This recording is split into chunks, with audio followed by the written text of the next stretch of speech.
just got back from the shard, and I believe we just like went back into the goblin cave that we were in originally, and Zinrod, feasted, and Sakira drew her happy little heart away as all of a sudden another portal opened and we met a new friend. We met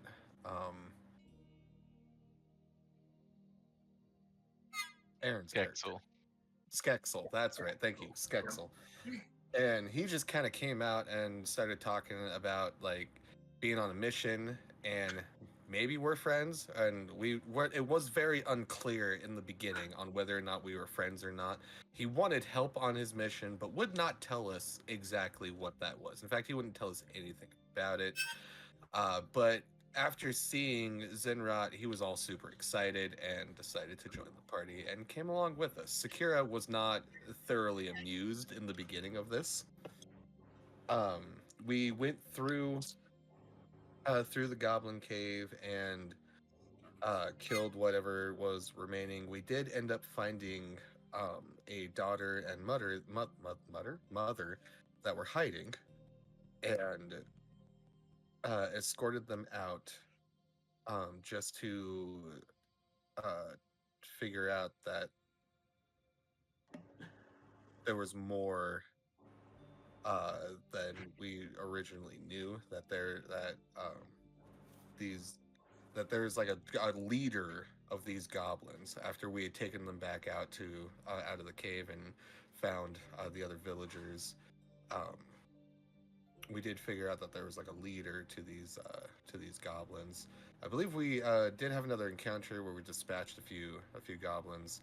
Sakira did have a few unkindly words to say to Skexel, as he was like, "Oh, I saved the day," and Sakira's like, "Actually, I just want to point out that Skexel, sorry."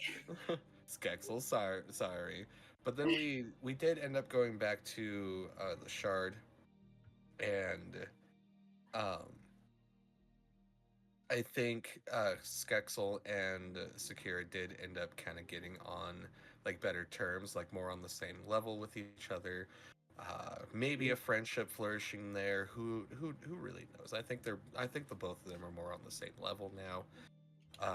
And then later that night, Sakira had some wonderful snoo with some kobolds and rocked their world twice.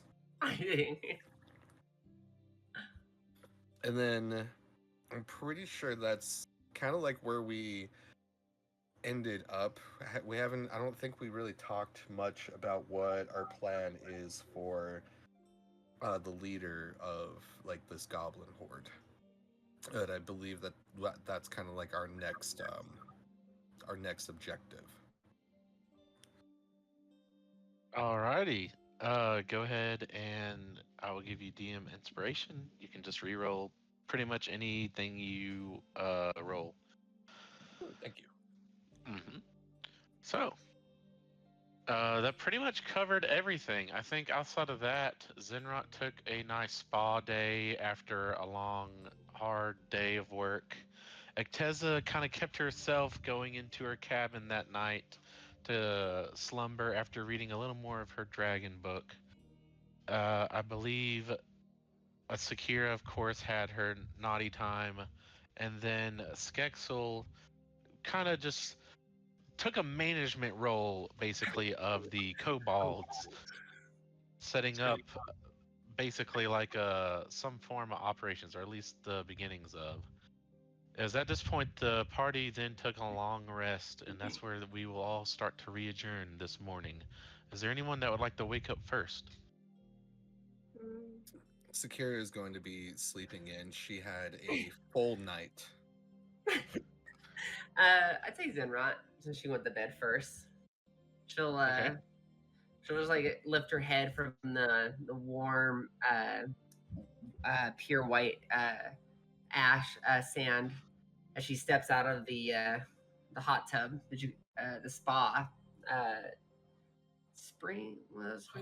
Hot springs. Thank you. She kind of shakes the water off, and she's gonna look around for anything to eat. Was there any like dead carcasses that she brought in? There wasn't any dead carcasses you brought in, but I do believe Skexel and the rest of the group have collectively gotten together about, I believe it was 200 pounds of meat.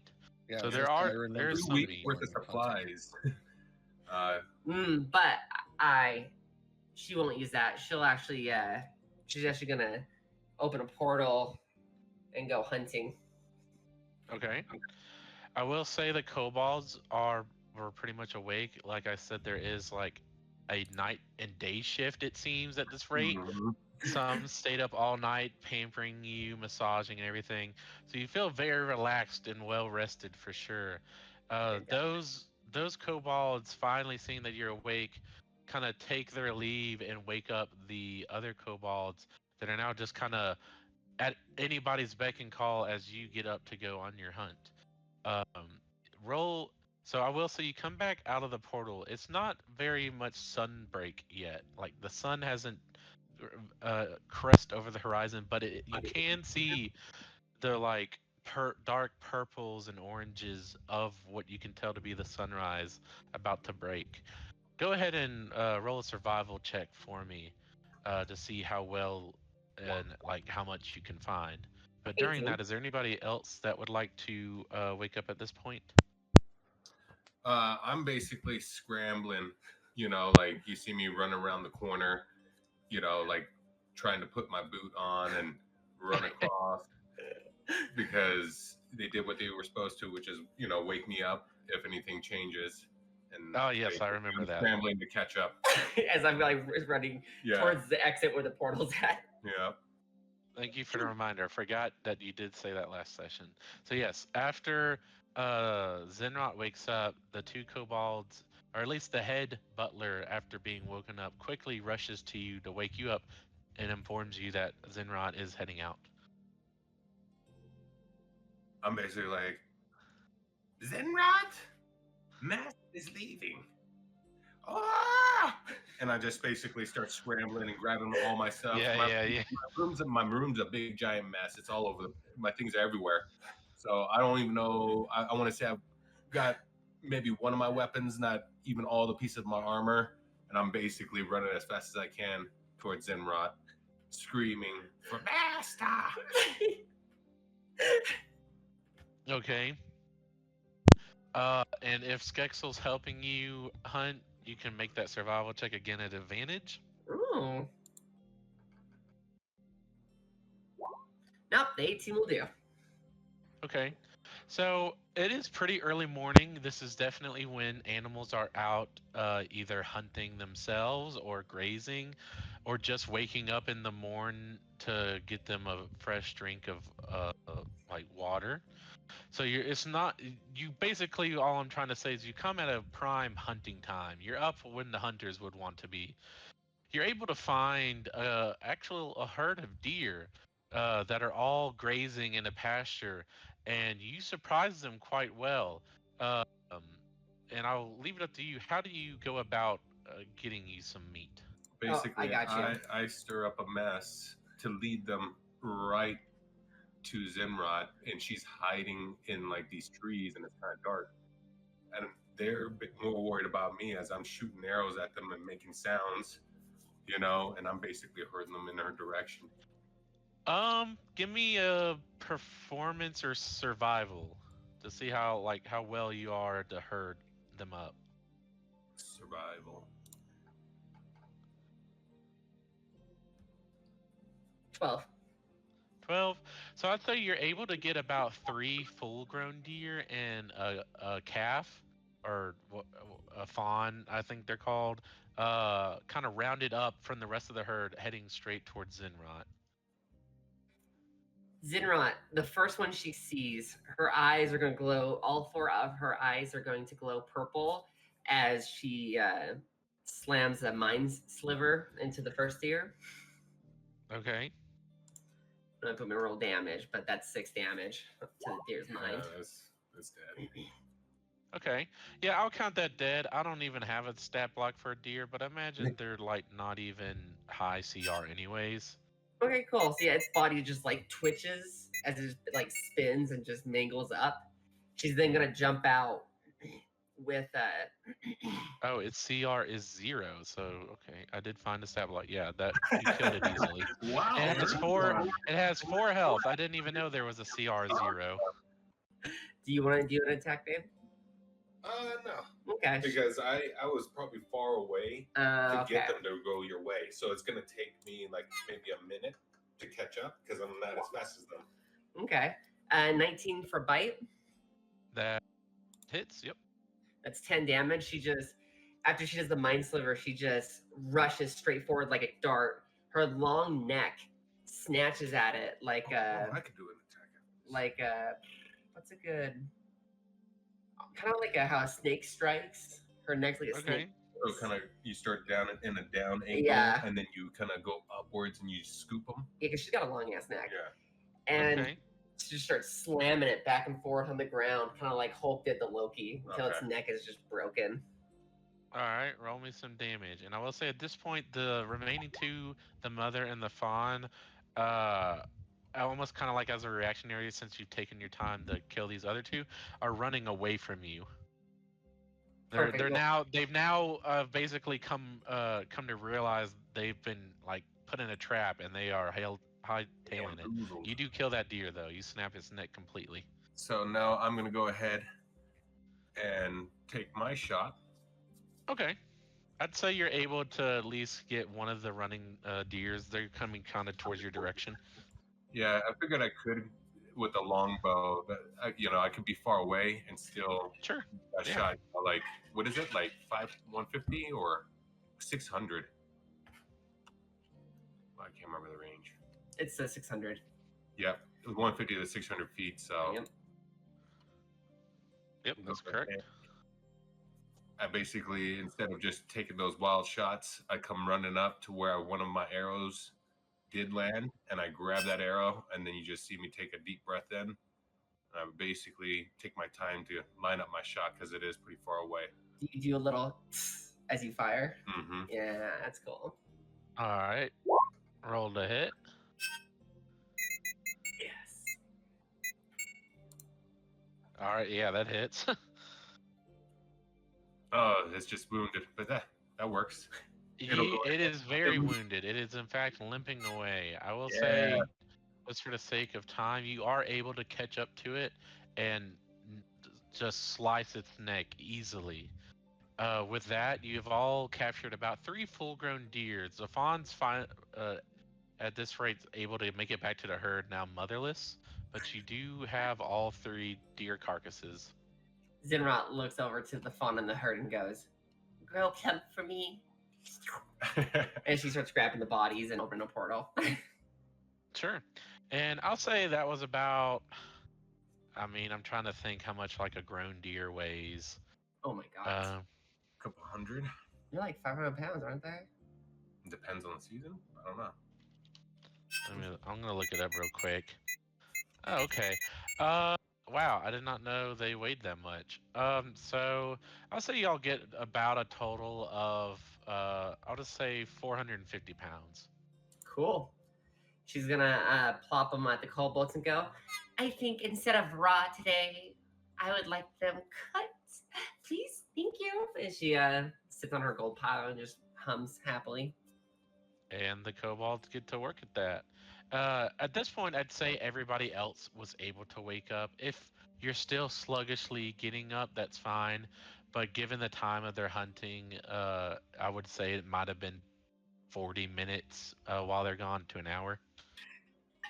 And as Zimra goes to do whatever she does, at the end of this hunt, and we go through the portal, I'm basically, you can see me standing off to the side talking to a bunch of kobolds about what just happened, basically bragging on how well we performed and that we went hunting. So yeah, and they're infatuated. They're very like, almost like some young ninjas looking up to Naruto. They're just like, "Wow, you're so powerful, boss. You're so powerful." Yes, I know. So who's waking up next during this time? Acteza actually would have been up while they were gone, prepping Sure. bags and stuff because Sakira and her had kind of read that note, got the name of the leader of the goblins, and has been preparing to leave first thing in the morning since that conversation. Yep.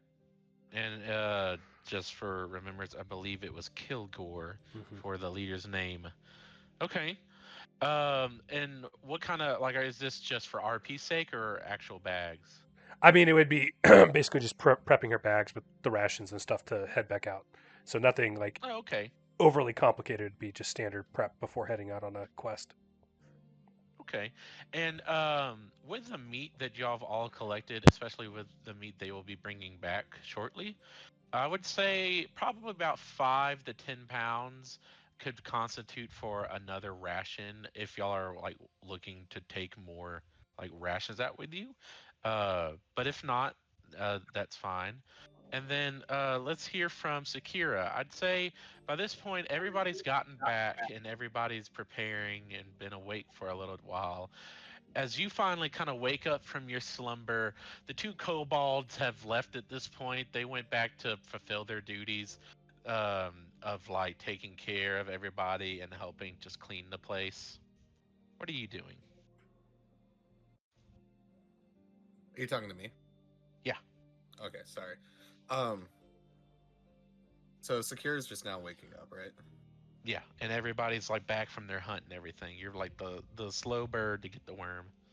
Right, right. So as like this day is beginning for Sakira, like would the kobold still be like with me for some morning snoo? If you wished, it wouldn't be hard to retrieve some kobolds or those kobolds again.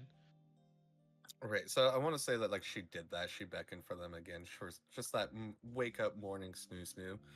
And like right as she can't help it, right as she um climaxes, she casts thaumaturgy and everybody feels tremors through the ground. Everybody, you all just hear this tremoring moaning coming from Sakira's quarters.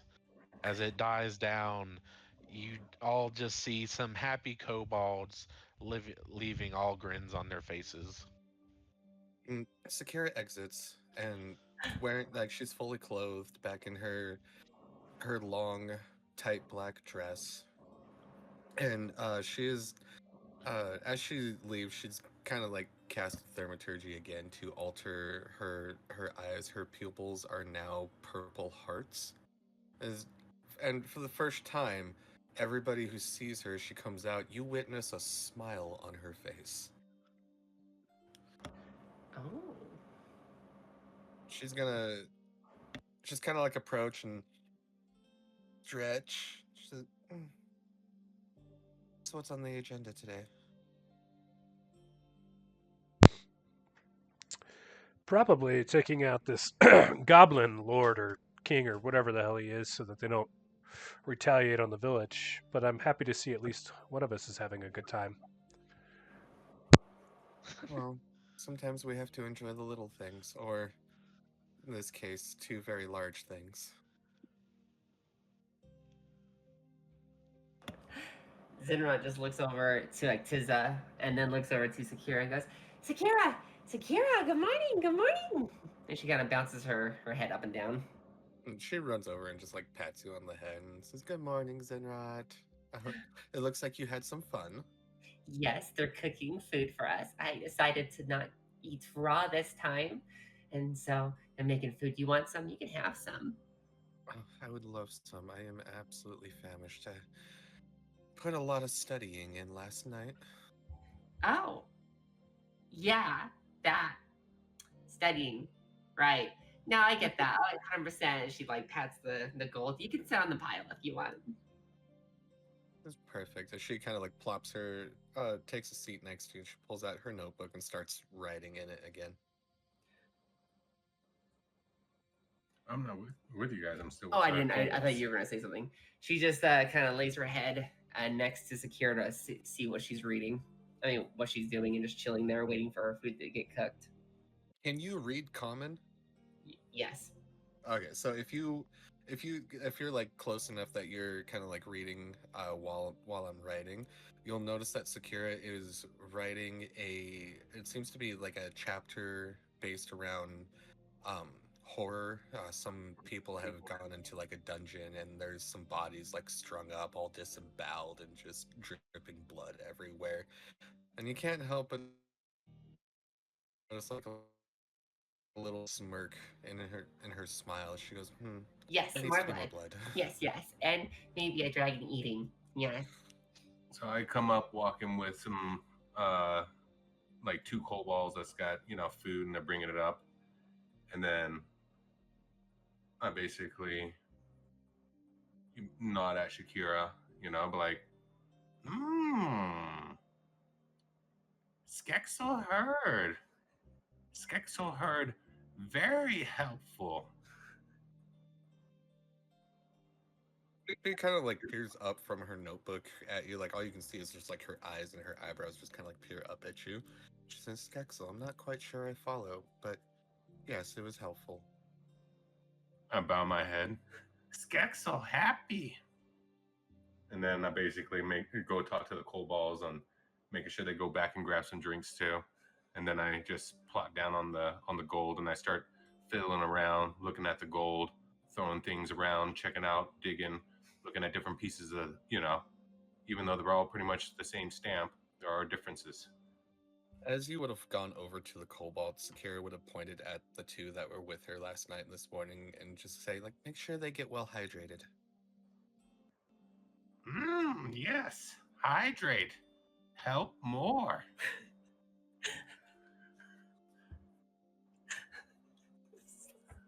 So during this time, I'm actually going to change scenes over to. Is it Rela? Is that how you say it? You're muted, by the way. That's correct, yeah. Okay. So we're going to change scenes over to Rela. Rela, during your travels, you actually were put on a task by your organization. It was to track down 2 malefactors, we'll say, two people that the organization wants some information from. You've been tracking down these 2 individuals for some weeks now. You don't have a carriage or horse per se, so it's taken you a while to travel this distance. And you woke up early this morning to continue your hunt for these 2 individuals as you've kind of lost the trail. You remember the direction they were going was definitely south, but you can't remember. You've lost like the exact tracks of their horses and their hounds. But what you do come across is what seems to be a lowly farm village, like a farm little town. It has about 2 to 3 houses.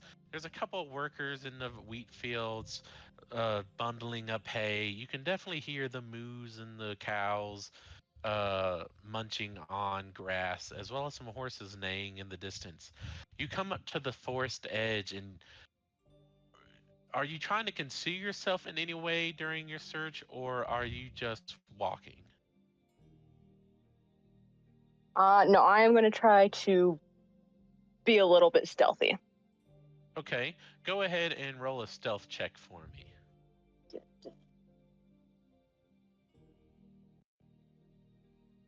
23. Oh, wow. Okay, so you are Heck being yeah. as graceful and as silent as the night cat. You are undetected by any animals or villagers in this farming area. You actually are using the brush and the underfoliage of the forest to your advantage as you kind of just peer out from some bushes looking upon this land. You could have swore this was the direction these two malefactors, these 2 bandits, we'll call them for now, were heading, but you don't see any signs of them. But there definitely seems to be the tinge of blood in the air. Something feels askew. And at this moment, we're going to come back to the party as you've all gathered for your morning breakfast. Everybody is served a nice dish of veal, we'll call it, or steak.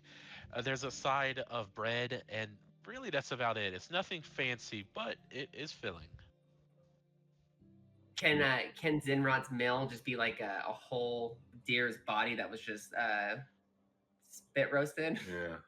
Pretty much. They went ahead and skinned it, took the antlers off, and just set aside those if leather or bone was needed for any case.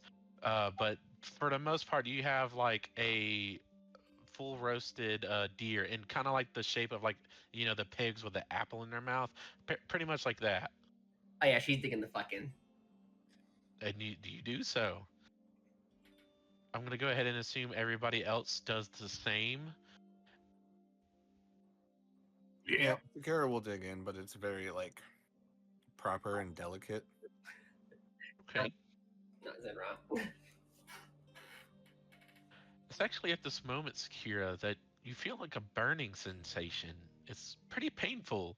It starts small, like a tingle, and then now it feels hot, like your neck is right over fire. Actually, everybody else would probably notice at this point that Sakira is like, you would be taken aback from this pain.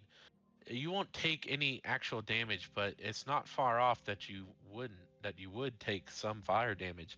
As you can all see, the symbol on Sakira's like lower neck, upper chest collarbone area is like burning hot.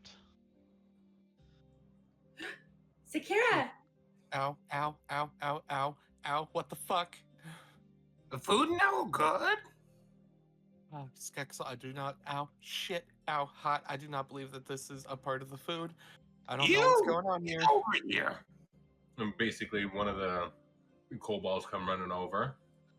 Help! Help!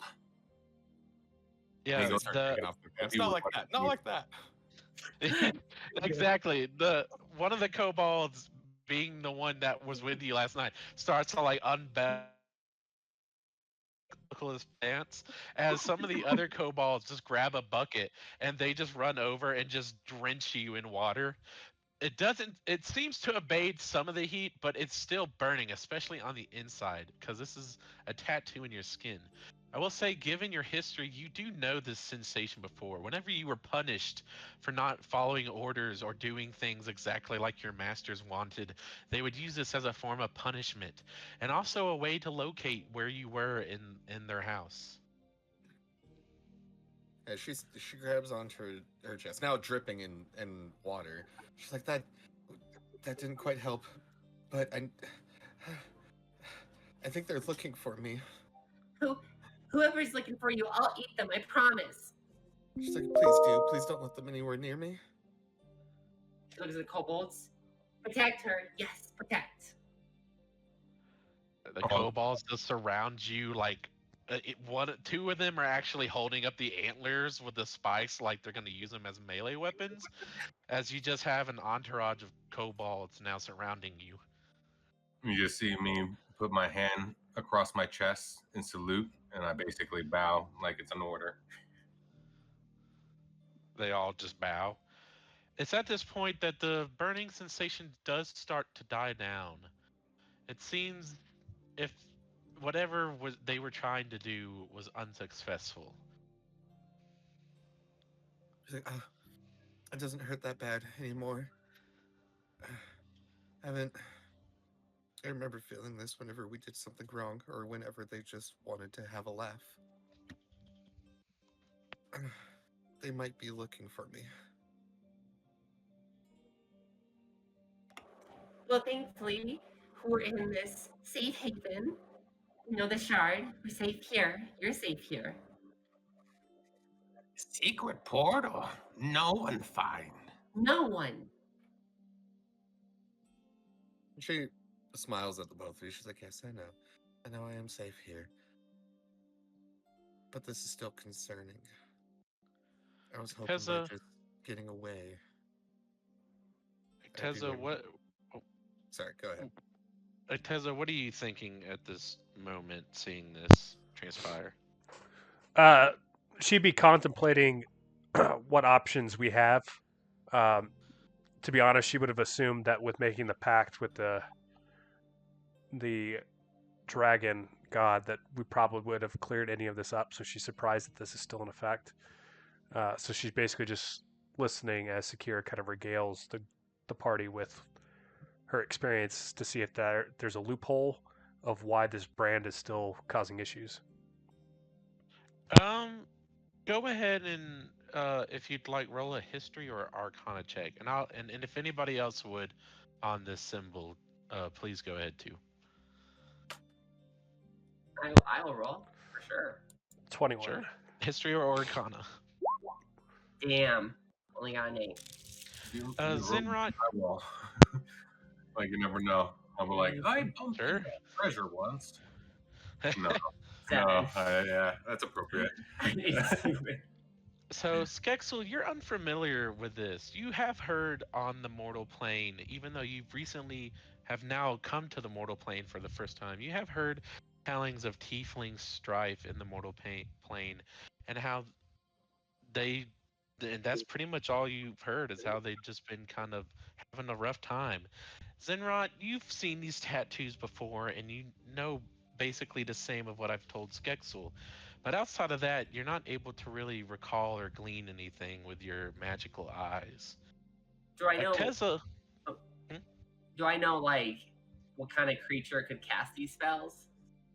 you do know it's magical. You can definitely, like being a wizard, you can feel it's arcanic in some way or form.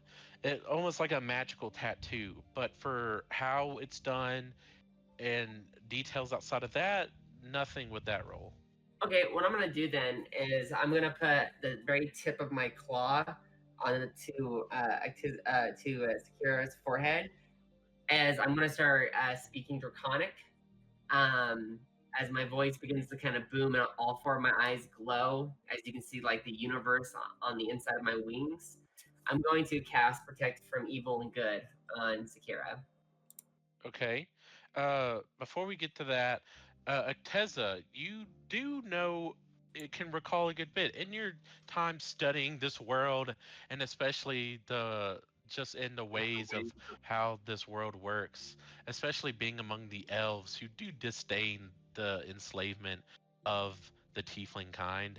You have come to learn that humans and races that enslave pretty much anybody will use magical means, either from certain people that make these kind of tattoos or from themselves if they are magically inclined, to brand their slaves with a magical tattoo that allows them to know exactly where the the slave is, and to also punish the slave for acting out against them. It's quite effective, and is the major reason most slaves are unable to get away from their enslavement without being killed, because without dispelling or removing this magic, there is no way to escape it. And most tieflings are not taught the ways of magic or allowed to leave their master's presence without permission, so they cannot escape easily. And would explain the burning effect was definitely correct in Sakira's judgment that they are looking for her. But it seems, with your knowledge, that she's safe being completely off the planet of Mercy. Out of the fucking solar system too. Yeah, it's not what you can tell high enough that they can locate the person and punish them, dealing some damage, but not enough they can clear fucking locate them across the universe.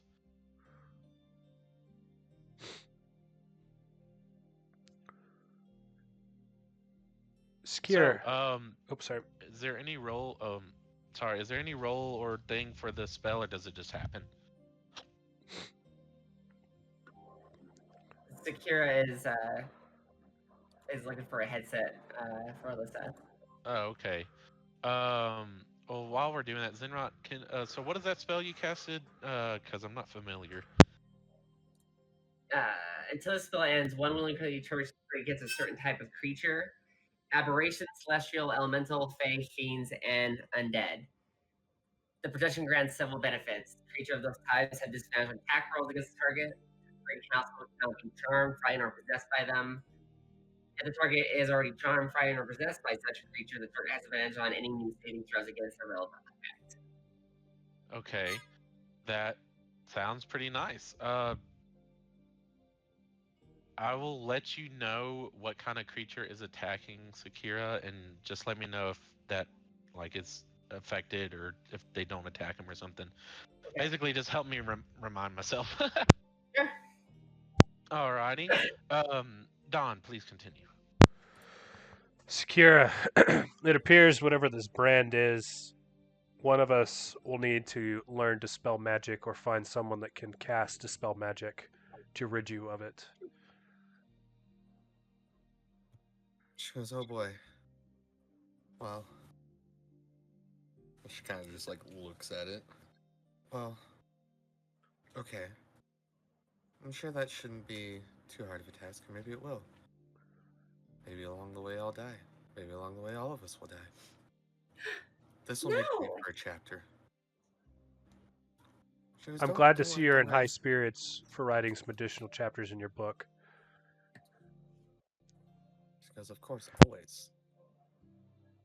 Zimrat goes back to eating her food very messily. In the chat, that is the symbol that appears on Acteza's color, region, or Sakira's. Shit. I mean, Quincy's. if you know Bleach, you know what that symbol is. Oh yeah. Yep. Fucking hacks is what it is. So, after this has all happened and everybody has gotten their meal, is it safe to assume that you are all leaving the shard? Yes. Zinrat is going to tell the kobolds, next time I'm in a city, I'm going to hire some people to bring in some supplies. So just be ready to receive the supplies. They all just give you a bow. Yes. She's her tail wags. Sakira's gonna approach the two that were with her last night and just before she leaves, just saying, "Be prepared to receive my supplies later." As she kind of winks and continues to walk off. You see a Both. couple of kobolds basically helping me put on my gear, making sure everything's all packed away in my pack.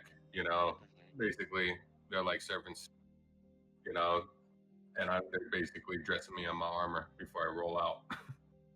And they do that just like in any war scene. They dress you up with your undergarments first, and then put on your the whatever armor you have.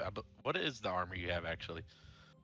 Is it in general chat? He's like, aren't you wearing just leather? Yeah, leather. Leather armor. Okay, so they just dress you in your leather armor and tie your boots and everything, and they just make sure that. Though there's a couple things there. Huh? There's a couple pieces of metal Look throughout in the general text channels. There's a picture of his character. Let's see.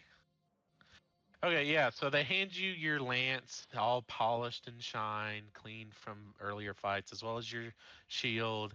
They hand you your metal pots and pans that are shoulder pieces, as well as your belts and your undergarments and all that. And at this, Acteza, was there anything you were doing at this point? No, she would just call Morgard to her. You'd see the little spectral cat kind of jump up to her arms and then kind of curl up on her shoulder. Gotcha. And I know y'all have a carriage as well. For brevity's sake, the carriage is in here as well, but it's left towards the outside of the cave, kind of like Cool. a stable area. But you don't have anything built there or anything. Not yet. As you all come to basically the portal area of the shard, you find your carriage waiting for it to be used, and the portal opens back to the farmland where you were. Zinrat's gonna transform into the little blonde girl with shark teeth. Okay. And she's gonna hop into the carriage, giggling. DM, did we get? I'm trying to remember when we interrogated the goblin. Did we get details on where to go for the main location? No, unfortunately not. The only information you got was the name of the boss, and you basically know their plans.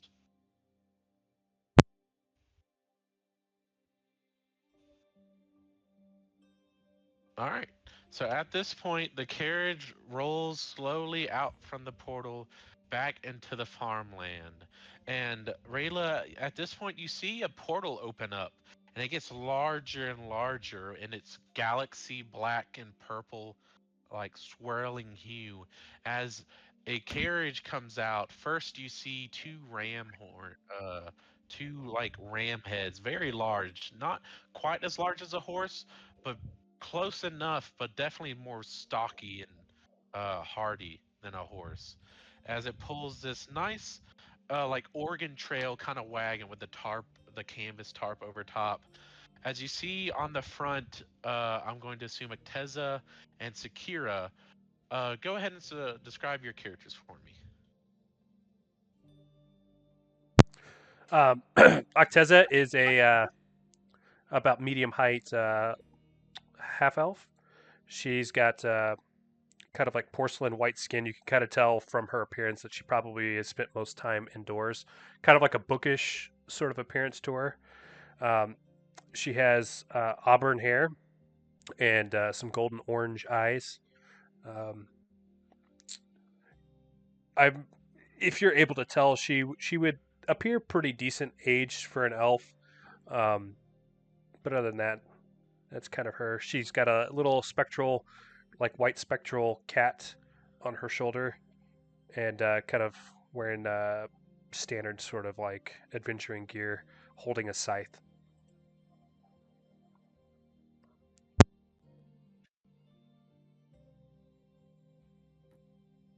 So as Sakira, you see, Sakira. Like, I'm just gonna dump her picture back into the general chat. That's essentially what her character looks like. She like very like high Wednesday Adam vibes with her long straight black flowing hair. Um, yeah, she looks like a dummy mommy goth queen tiefling. Pretty much. So, as you see this carriage pull out of the portal, you see the portal is there for a couple of moments as this carriage starts to pull away from it before it closes. And now you see what looks to you to be a party of adventurers just like yourself. However, well, of course, you're by yourself, but it's at this moment. Can everybody make a perception check for me, including you, Rayla?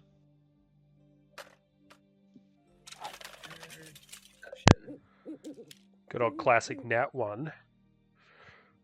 Love it. I love those net ones. You said perception, right? Mm-hmm.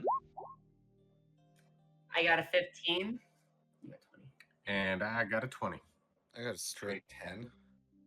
I rolled a 7. None of you notice anything, but it seems off. None of the villagers that you did save yesterday actually are outside until Sakira, you feel something hit you, and then you fall prone as you take. How much health do you have? I believe it's 36. You take a total of 40 damage. I'm dead. You're not dead, you're down. Yeah, you see, like Sakira gets hit by You get by hit by something. a volley of arrows. Oh god, yeah, you see Sakira just get like pin cushioned as she like lets out a exasperated like and just blah falls on the ground. In this same moment, 3 dogs teleport straight in front of the carriage, two surrounding Kira, one in front to scare the rams. As Akira, you kind of fall off the carriage and lump onto the ground. The dogs begin to grab at Sakira's arms and drag her towards the side of the house, where now you all see 2 hulking men, both carrying bows, which you can seem to tell, and this is on roll 20 by the way, you can seem to tell we're the ones that shot Sakira. As they both run around the side. Hurry up, you lazy mutts! Grab them. We gotta go. He's just being drunk. Zinrot is gonna fucking scream as she transforms inside the carriage into her dragon form. Acteza's going to she's gonna cast Cure Wounds at first level. Yeah, And- everybody take a reaction at this point. You Yeah, can I'm either gonna cast a roll. spell, move, or attack. But that's it. Sakira, you're back up with 11 health. I didn't mean to do that. I didn't mean to do that.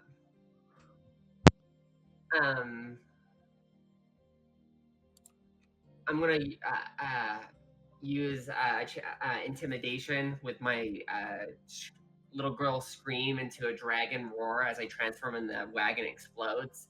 Can I do that with like advantage? For intimidation? Yes. Sure. Since you're a dragon and surprising, like they didn't see you, I'll give you advantage on this one. Cool. Zakira, yes, you are back up, though you are, I guess would say technically grappled by these two dogs. 15. What do you want to do? Meanwhile, Sakira's screaming. Well, let me see the map. Okay, 1 second. I'm just to see the map. So let me fix this for you. Okay, that's good. I know where they're at now. Cool. All right. Kind of trying to arrange where I think the carriage would be. Give me just a moment. I forgot to set up the dogs. Oh, your character sheet. Okay.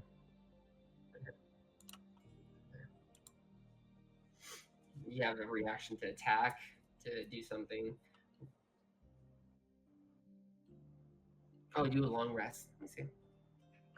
Okay, yeah, so you moved, that's right, you moved over there, so I'll move your cat. I'm actually going to make their picture a little smaller. Oh, no, just go up. And then I need to find a character for you, Long rest. Rela. Okay, Aaron's looking to see what his reaction is going to be. Okay. That's fine, gives me time to get a character icon up.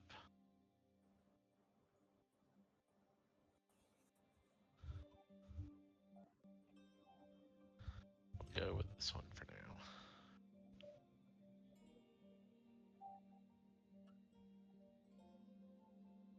Alright, Rela, I'm going to assign this character, I think, if I can remember how to do that.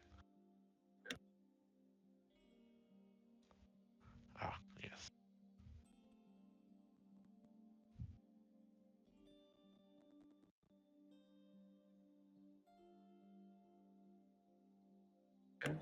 Is it an action to swap weapons? I'm not sure. I want to say it might be a bonus action. I think technically it's a action, but most of our tables rule it as a free action.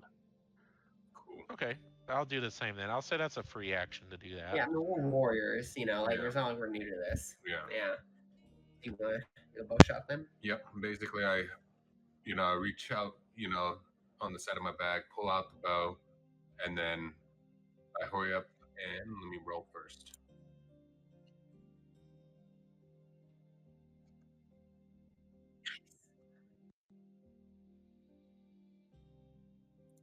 Nice. 22 to hit with 9 damage. And who you hit? And basically, because everything happens so quickly, I hurry up and reach over a pole, and then I just release an arrow really quick, as quick as it pulled back. It's just like boom, just I let go, no aiming, no nothing, and then that's the damage. Right. I guess he's letting you pick the target, DM. Okay. So I'll say you aim at the dog right in front of the carriage. It's the closest and pretty much the most like a standout like target. Yeah. And you said 20 to hit? 22. 22. you impale this dog right in the side of his neck. It doesn't go down with this hit, but it is looking very bloody. It is barely standing now on its legs. Hell yeah. And I rolled a 15 for my intimidation. Now I'm going to use That's my right. actual surge, Ooh, extra charge. and then we'll see if it changes because I'm just releasing 2 consecutively. See if the other one hits really quickly. So the one of the dogs succeeds. Both of the hunters or bounty hunters succeed. The other 2 dogs fail. Okay. Yes, one that's dragging her failed. The other one succeeded, but the one that's near death failed. Did my other bow hit? Let me see. Yes, that does hit. Then that much damage. So it was like 2 consecutive Thunk, back to thunk. back. Yeah, as quick as I could. Thunk thunk. Yeah, that dog is dead. How do you kill it? Basically, how I described it. The first hit, you said it hit it right in the neck, and then the last hit just hit him up above towards the jaw line, Like and then across. behind it. Yeah, Yeah. right through the head in an angle. Nice. Yeah, that dog falls limp on the ground, now dead. The hunters definitely seem in a bigger hurry now, seeing that there is a small dragon. At this point, everybody roll initiative for me. And during this time, Rela, is there anything you'd like to do in this reaction? You now see the 2 targets you were following this whole time for the last 2 weeks.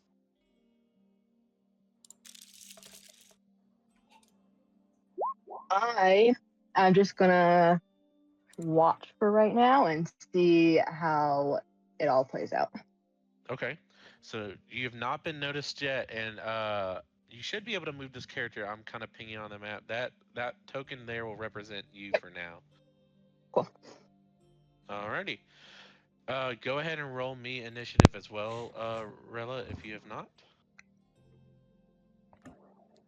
I rolled so fucking bad. Oh, geez, I'm seeing that. Oh my god, it's a 1. Like, Rela rolled the best. Good beginners, good luck right now for her. yep. Do you not have a modifier for initiative? I do not. Wow. I'm seeing if I have anything that can help me in this right now. Acteza rolled pretty low too, but hers is mostly being stunned from Sakira being taken down and kind of like she's got her hands casting cure wounds at the moment, bringing her back up. Sure. All right, let's see where everybody is at. So Can we have, huh? Can I use my favored by the gods? If you fail a saving throw or miss an attack roll, you can roll a 2d4. Can I use that for my initiative roll? Unfortunately, not. All good. So let's see, Rela, you are at the top of the round with 20. And let's see, everybody else. Whew, okay, let's see.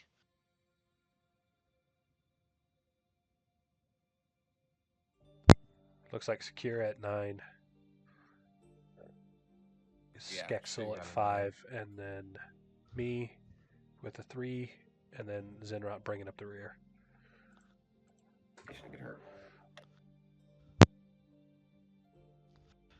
And then we have Zenrot, what's your initiative? Because one of my guys got tied with you. Or Dex, I mean Dex.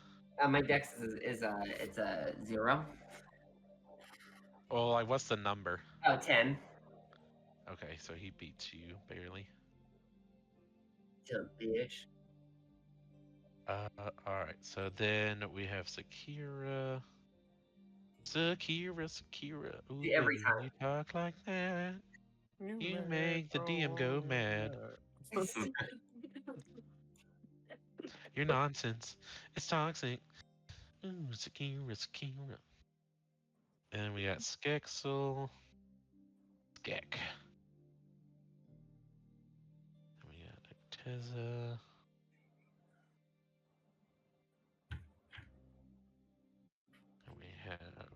my guy. At 1, Before we 10. start, could we take like a quick 5-minute break? Sure, that's fine. Cool. Be right back. Sorry, guys. Alrighty. So, at the top of the round, we have Rela. And then following up, we have Bounty Hunter 1 on deck. So, Rela, you see the scene in front of you that has been described. What are you doing?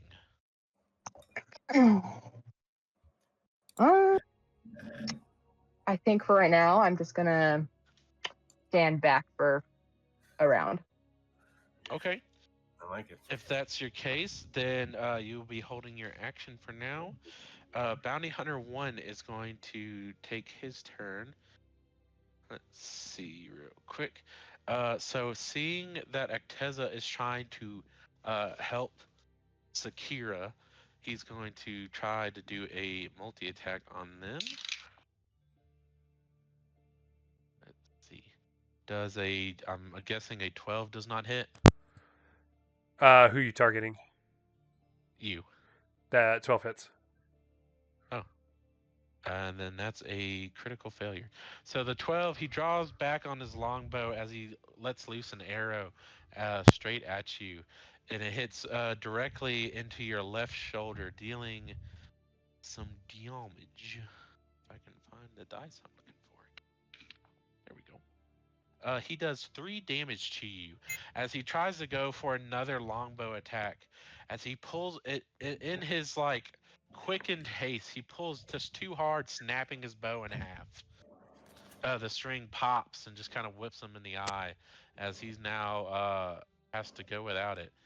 And then at this point, he's going to use the rest of his turn to move up closer to you. Next up is the dogs, and at this point, the dogs are going to drag Sakira back towards their masters. And Sakira, as you're dragged by these dogs, they're not doing damage to you. They're biting pretty hard, but not enough to like break bones or anything. They might have punctured the skin a little bit, but they drag you up to about. Let me see. They can move 30 feet. I don't know if they're dragging her. That's true. I'll give like you that. They're in her flesh. Yeah. Well, roll damage for now is how I'm just gonna rule it for now. Would she be able to make a save to avoid that since she's conscious now? Ooh, True. that's a good point. Grapple. I believe so. I was under the impression though that she would do it at the start of her turn, or is it when she's being pulled? I don't know. I don't know what the I drag think it's mechanic whenever you is, target the but she flesh. should be conscious now because I used the initial reaction to use Let's cure see. wounds. A grappled creature can use this action to escape to do so. It's- Okay, so it's you have to become use your grapple action, view. so it would be during your turn. Oh.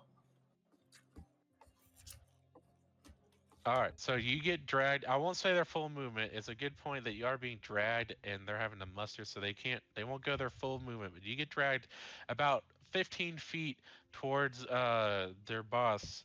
As now it is Sakira, it is now your turn with Skexel on deck. Did she suffer any kind of damage from that? I'll say you took like 2 bludgeoning or like piercing damage as they're just kind of dragging you across the ground. Okay, and as they're dragging her across the ground, she's gonna open up her eyes to look at the one that's, I guess, holding on to her left, and just whisper "burn" and use Hellish Rebuke. Okay. Is there like a save or anything? Yeah, it's a dex save of 14, or they still take half damage on a save. Dex save 14. It fails. That is going to be 7 fire damage to one of them. Okay. It is still up, but it's definitely being singed right now. Okay, so how do I roll to try to break their grapple? So you have to use your action to break their grapple, and it's I think athletics or acrobatics check.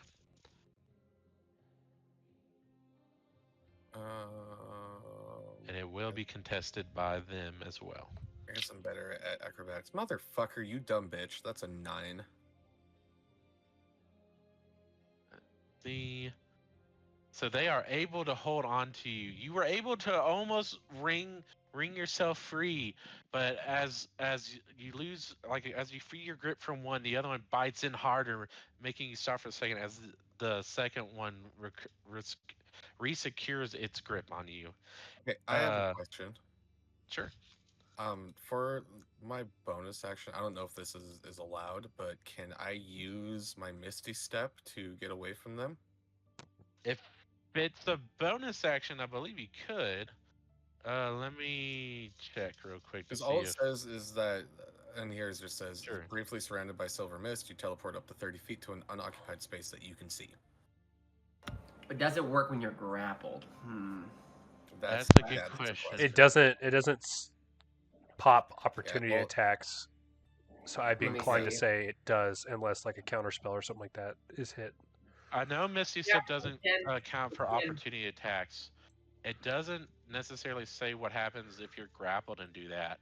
Looking at it, you can. It actually does break grapple. Oh yeah, go for it then. Awesome, because It's I guess it forcing is technically teleportation. I mean, yeah, I'll give you that. You're basically teleporting out of their bite. So yeah, I'll give you that.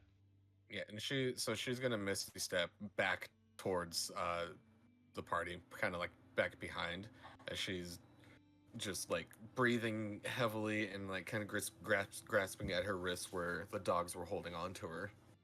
Okay. Anything else for your turn? Nope, she will end her turn right there. All right, it's now Skexel's turn with Acteza on deck.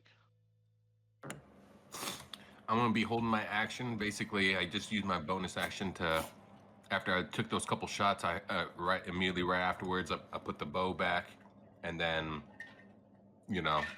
get a handle on my shield and lance again, and I'm holding my action, prepping myself, getting ready. As soon as Zimrot basically goes in. Okay. Then Acteza, it is your turn with bad guys on deck. Okay, Acteza is going to cast Flaming Sphere, and she's going to drop it right there. And then for her bonus action, she's going to use one of her healing light dice on Sakira. Okay. Healing her for an additional 3. She's like, oh, that does feel slightly better. Thank you, Acteza. And that will be it for Acteza. Alrighty. So now Bounty Hunter 2 is going to take his turn. He is going to he is going to move back 10 feet, and then he is going to shoot twice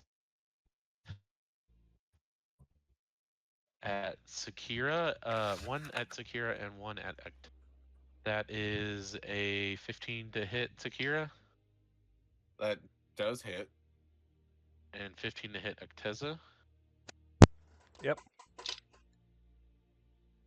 Okay, Sakira, you are going to take a total of, let me see where. That is going to be.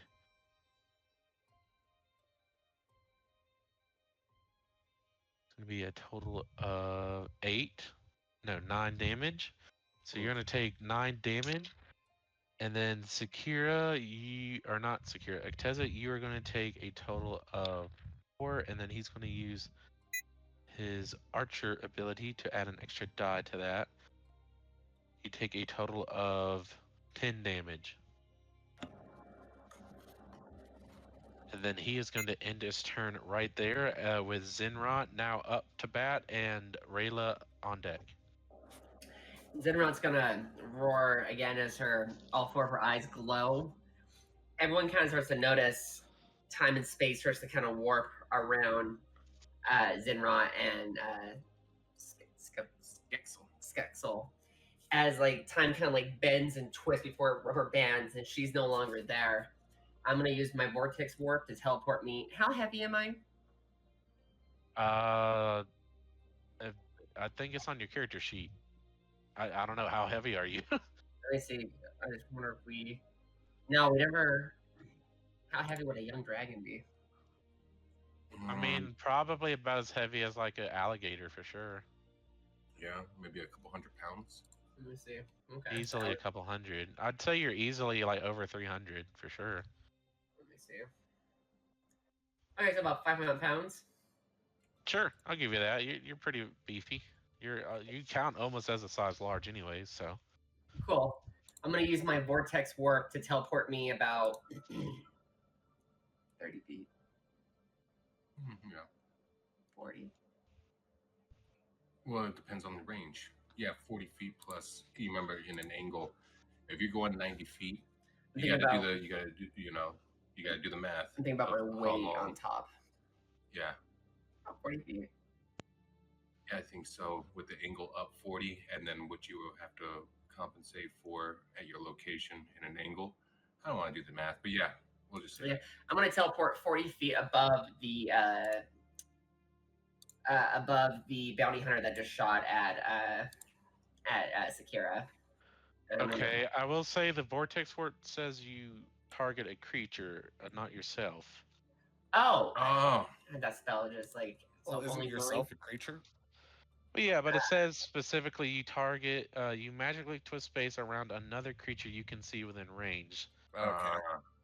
Yeah, so specifically saying another creature. So you could use it on a party member. I guess that would count in the spell's description, or an enemy. Do you want me to throw you down on it? You go down like a meteorite. mhm. Okay, I'm Do just your gonna. AOE. You got an AOE, and then you go running mode. I'll do. I'm gonna charge up my singularity breath, and I'm gonna fire it at him. Okay. I'm gonna run right here, and I'm gonna. It's like about 15 feet. Let me see. It's Range. a 15-foot cone, I believe. 15. Yeah, 15-foot cone, DC 13, 1d10. Yeah, I'm basically shooting it 15 right there. So I'd actually go right in front of these dogs. Oh. Yeah, I'd say you'd be able to cover all of them. Yep, and it's going to be a dex save of 13. Zenra, do keep Okay. in mind your relation to the flaming sphere, because if you're within 5 feet of it, you'll need to make a save or take damage. Roger. You can draw it. Draw it? The circle that you want. I don't need it. He said I hit all of them. Hmm. They just need to do a dex save of 13. Well, where you moved, you won't be able to hit the one guy, because I'm going off from where your head is. Let me see. Sorry, 1 second. But it's a cone, so it's Yeah. right down. It does. I hate But how they the- but the- describe it. It would be great if they said what kind of cone it is. Because is it like this fucking big of a cone? Is it this big of a cone? Like how big of a cone? Yeah, what's the radius? Yeah, I don't know. Yeah, it's like it's a 15-foot cone. It's like, okay, well the tip's at your head, but like how big is the vector is this fucking cone? Just a sec. There's a graph that shows what they look like. 180 degrees type of cone. Yeah. What are we doing? Let's see. If What? you can Oh, find a that 90. graph for me, Don. Yeah, I think just it's a 90, right? 90? Like a 90-degree cone. I think. Yeah, I that thought- would make sense. I'm gonna It drop was the like that. image for it, so that there's Cool. what it looks like. Oh, Yeah. I dropped damage. I did too. I'm actually what I'm gonna do is no, 'cause I can't use it for that. That's fine. Okay. Let's see. Oh. Like that. So a Okay, 15-foot yeah. cone's Oh, only that's hitting perfect. like 6 squares. 3 by 3, so you'd only hit this area. Oh, then I'll move. Then I would have moved like right here. Then Okay, so you're gonna hit. All of them. Well, no, 2 of them. one but. You'll hit 2 of them. Yeah, That's fine. that's good to know. I'm actually gonna put that. Yeah, it thank you, is. Don. I'm gonna put that under world stuff just so I can remember, because that's Yeah, that's a That's good thing to helpful. have. that's Yeah. nice. Because I've always wondered as like a player and a DM, like how the fuck we go with that. So yeah, that thank you. That's helpful. All right. So only 2 of them will have to make a save. Let me do that. The bounty hunter succeeds on the save, and so does the dog. So they take 1 damage. Okay, so they both take 1 damage. The dog is looking rough. because of Sakira's hellish rebuke, but the rest are looking fine. Okay. And then I'm gonna use the rest of my movement to go straight up to the bounty hunter, so Skexel can javel the shit out of him. Okay. Yep. Oh yeah, that's right. Skexel is with you as well. Right there. So Okay. move me up to him. Just grab. Yep. Yeah. So to make sure I'm on the same page, we only have the two dogs right here, and then this guy and this Yes. apple down here, right? Yeah. Two bounty hunters and 2 dogs. Okay. I can't grab my own character. I'll show you. You gotta go to your web browser. Oh yeah.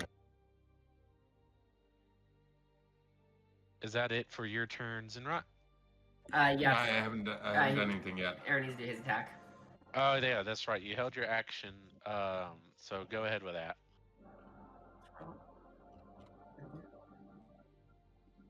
Yeah, I'll be doing unwavering mark on The one that you hit. yeah, basically that guy right there in front of me.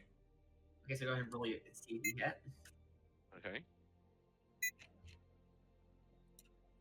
Sounds pretty cool. What does that do? Damn, you gave me rolls. 22 hit. When That you- hits. Yeah, when you hit a melee weapon attack, you can mark the creature until the end of your next turn, or if you're incapacitated or you die, or if someone else marks the creature. While it is within 5 feet of you, a marked creature has disadvantage on any attack roll that doesn't target you. If the marked creature deals Oh. damage to anyone else, you can make a special melee attack against it on your next turn as a bonus action with an advantage and 2+ extra damage. You can make this attack 3 times per long rest. Oh, so you can mark like 3 times. That's cool. Mm-hmm. All right. Well, that hit. So go ahead and do that, and tell me what it looks like. That sounds pretty cool. And I'll be able to do a bonus action attack. Oh, cool. No, I used my bonus already. Yes, now go ahead and roll your damage.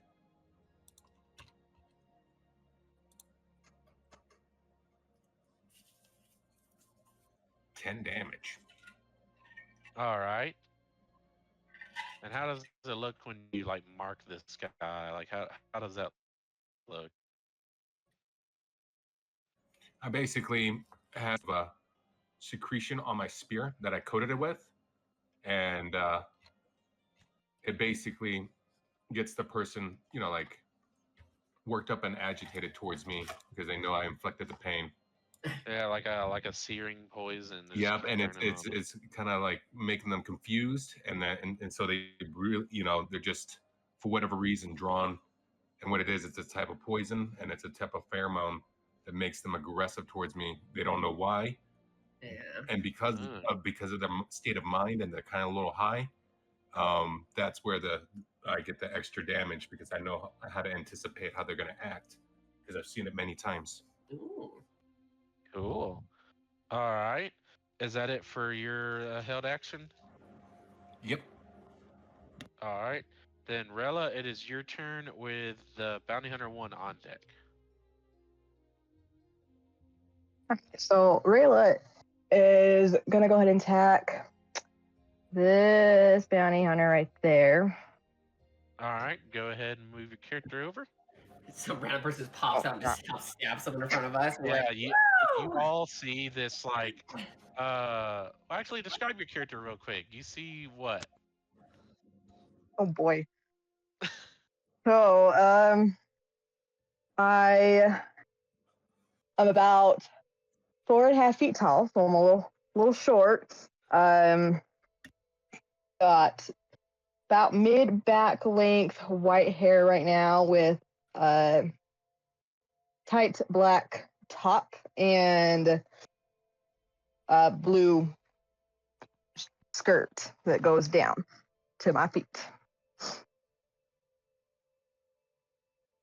It looks like you have a. So she sent me an image of her character. It looks like you have a crown on or something. I posted it under character art. Yeah. Oh, that's Correct. cool. Oh, that's pretty. Reminds me like Final Fantasy. Yeah, it looks like you got a nice dress. Or an elf Elsa. Mm-hmm. So you all see this woman burst out of the bushes, daggers in the hand, charge right up to the bounty hunter, and you're attacking, right? Correct. All right, go ahead and roll to hit. That is a 22. 22 to hit. That hits. And you do have a friendly creature within 5 feet, so you can do sneak attack damage. Especially since you're popping out the bushes all out of nowhere. Yes, we will go ahead and do this sneak attack damage, which is a whole 3. All right, and then roll your regular dagger damage on top of that. Okay.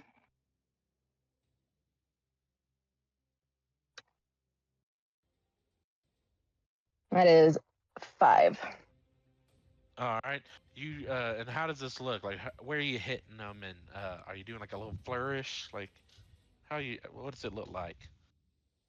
So I pop out from behind the bushes and just go up to his side and just stab him a few times in his side. Hell yeah, just going for those spleen shots. Just Mhm. Hell yeah, I like it. I like it. Is that it for your turn? Yes, it is. Zinmot's gonna just Alrighty. message in her head of the new arrival to the rest of our group who's busy behind.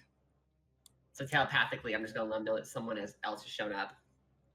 Yes. So you all see this woman appear now as the bounty hunter one next to you, Teza, is going to just go ahead and do by you, Teza.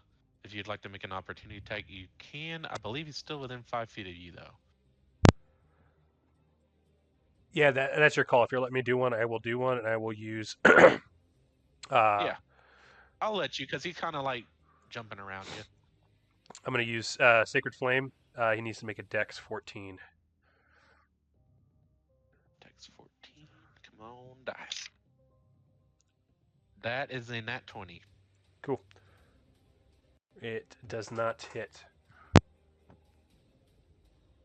Alright, it's at this point he is going to try to grapple you, Sakira, and start dragging you away. You can make either an athletics or a dex, acrobatics check to contest. Oh god, bitch, roll something good, please. Oh, that was so close. That would be a 10. So he barely beats you with a 12 as he's going to kind of grab you and he's going to move half of his move speed with you this direction. I think I'm gonna kidnap you no matter what it costs. And she's like, God damn it, didn't we just do this? He needs to make a Dex 15 save. Okay, is that because the flame thing? Yeah. And what about Sakira? Because she's Yeah, going to it's, drag. It's only if she ends her turn within range. Okay, so he failed, and he does end his turn there. So he's going to take 6 fire damage. Okay, he's definitely starting to look a little rough.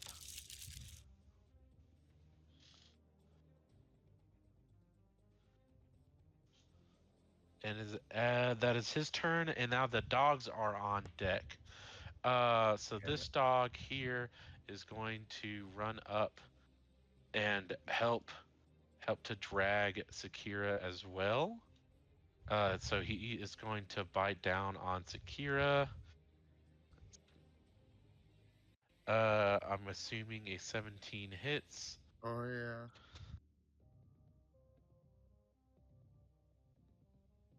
And you will take 6 damage. She's down. Okay. Since you are no longer fighting, I'll say you get dragged a little bit farther during this turn with the dog's help. Only another 5 feet during this dog's turn. And that will be that dog's turn over with. At this point, the other dog is going to go right at Skexel, seeing a tasty morsel on the back of this dragon. He's going to try to attack you. He's climbing on me to get to Skexel. He's kind of jumping. Okay. Does a dirty 20 hit? No. Skexel. Oh, No, go up. Yeah, it does. yes, it does. Okay, you take 2 piercing damage as this dog just kind of snaps his jaws at you. And that is going to be the end of its turn. With Sakira on, your turn is up, and then Skexel on deck.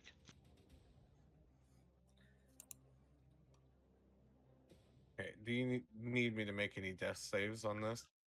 No, I'm rolling that for you, actually.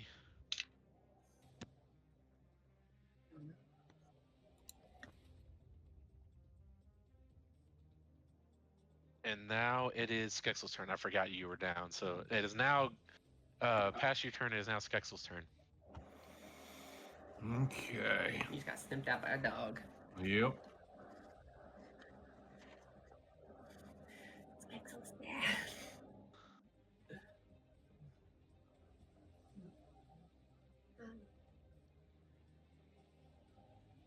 I'm gonna use Draconic Cry on the guy right in Okay. front of me. So basically, allies have an advantage on attack rolls against the enemy that could hear you. So using that. And then I'm gonna roll advantage on my lance melee attack.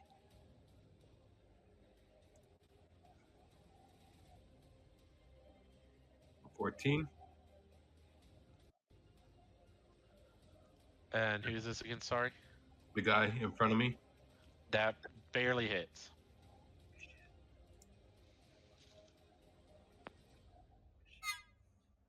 10 damage.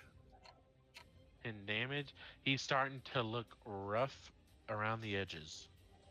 Basically, as you know, as I strike forward, I guess he moved, and I ended up like piercing him right through his leg. So a lot of blood's coming out. Hell yeah, yeah. He's starting to having a hard time keeping himself up. Okay, and that ends my turn. All right, then we have Acteza up with Bounty Hunter 2 on deck.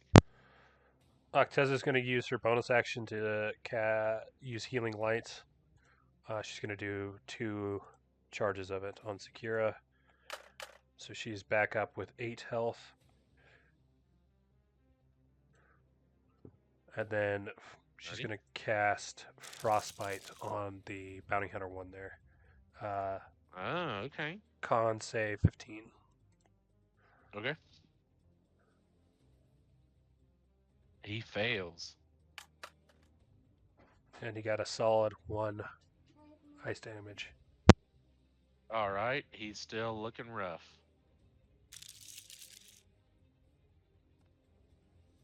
What does it kind of look like when you cast this frost spell?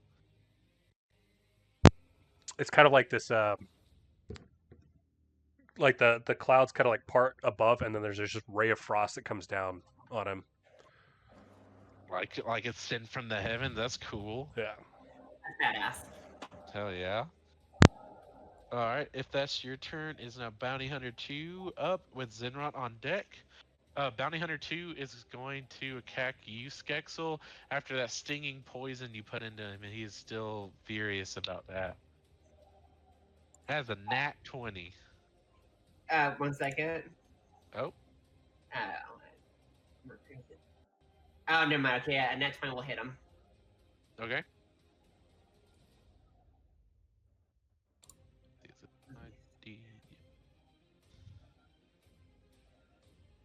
Almost used the wrong damage die. There we go.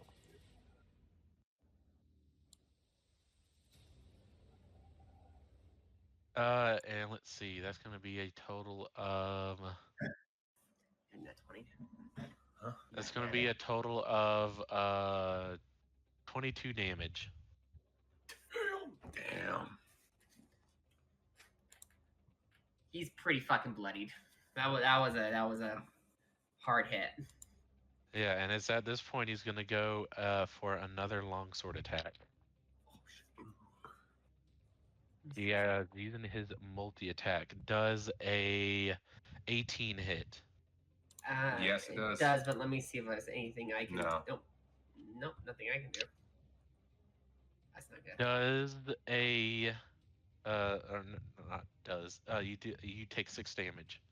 Holy shit! Yeah, you are fucked up. Yep, 6 health. What do you look like?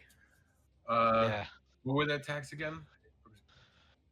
So he takes a good swing. He kind of has to hop up. He's not a short guy, but you are kind of on the back of a dragon, so he has to hop up a little bit as he slices clean right across your chest because you were kind of distracted by this dog biting into your forearm. You're like, stop it! As this slash comes right across your chest, and as he starts to fall, he does another vertical slash from your left shoulder down. Yep, basically my arm's not really having a good time holding up, the shield, so it's kind of slumped over, because that cut right into my, the side of my neck down to my shoulder, breaking my collarbone, and my arm's kind of numb and having a hard time keeping up, and I'm just kind of slouched. But my spear is tucked in really tightly on my other side. And that train is still holding up. As that is going to be the end of the Bounty Hunter 2's turn, and is now Zinrot's turn with Rela on deck. Zinrot sees what's happening to Skeptical and sees what's happening to Sakira. 2 people who are becoming close to her.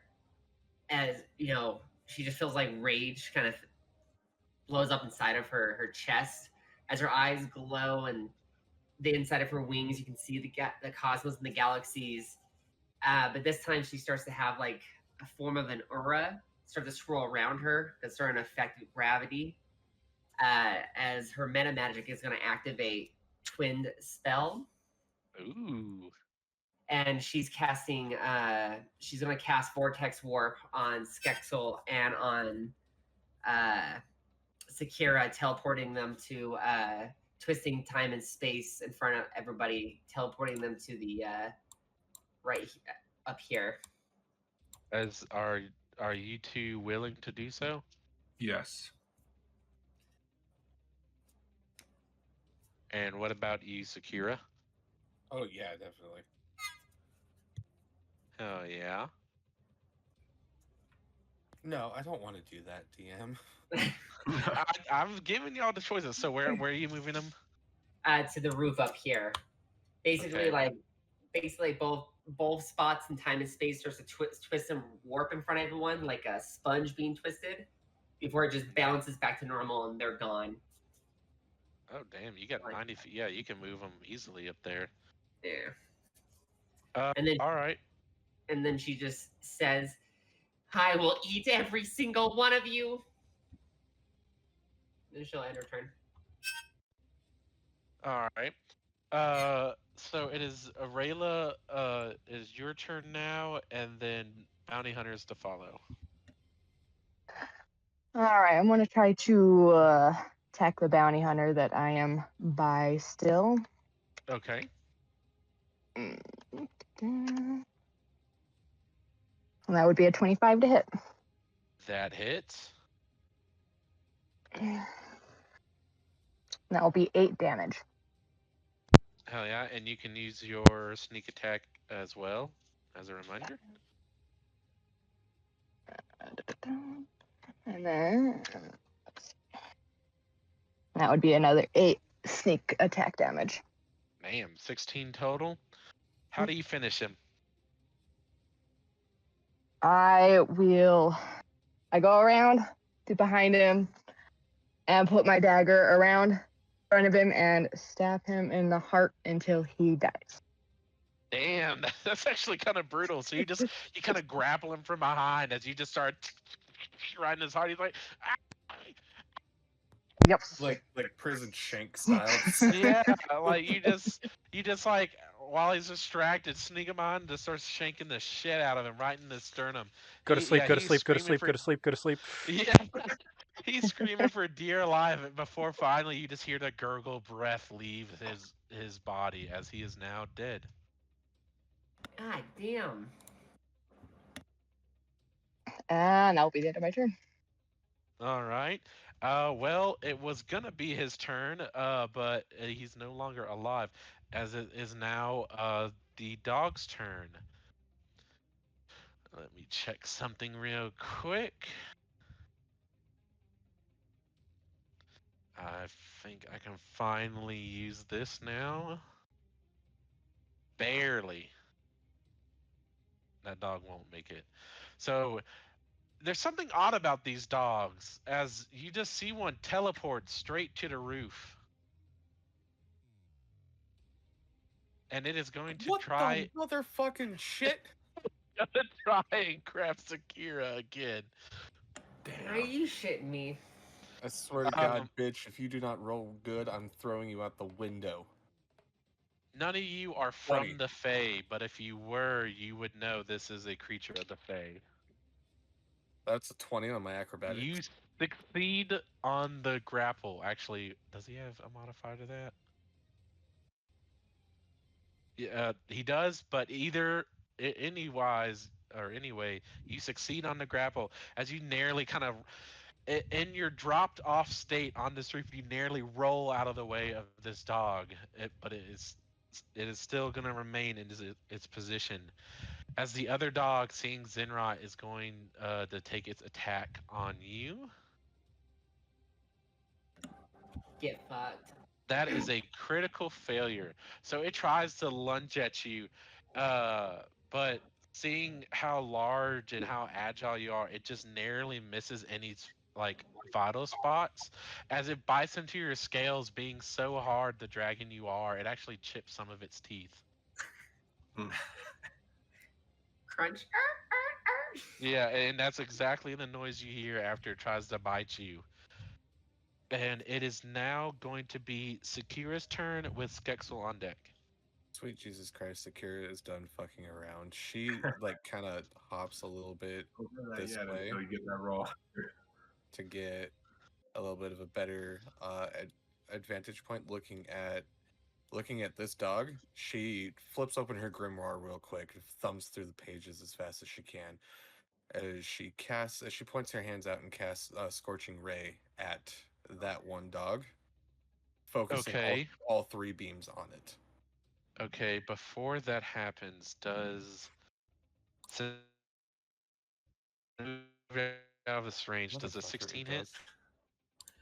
You know, Carissa, Sakira reminds me of a wizard who's surrounded and going to die, and they cast Meteor Swarm on themselves. That's gonna be 4 damage. Okay, she's still up. Thank God. Okay.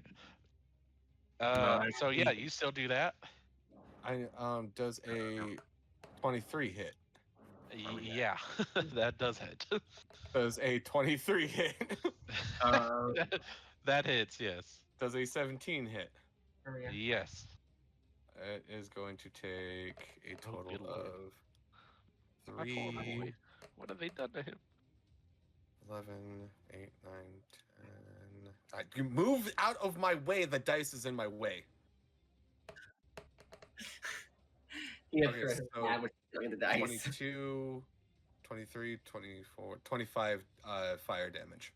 Just fucking bad. deleted it with a fucking fire beam. And just like the gift I just posted, the dog's life has vanished. How do you kill it? As you see her point, as she reads from her grimoire and she points her hand very, very delicately out at it as she casts her spell. You see these 3 beams of light just start to come out of it and launch themselves directly at the dog. And it hits with such like a force. There's a tiny little explosion as the dog just poofs from existence. You bring the hellfire down on this dog. It is now just a pile of ash. If that is your turn, it will As now a be bonus Skip. action, she's gonna drink a health potion. Yeah, go for it.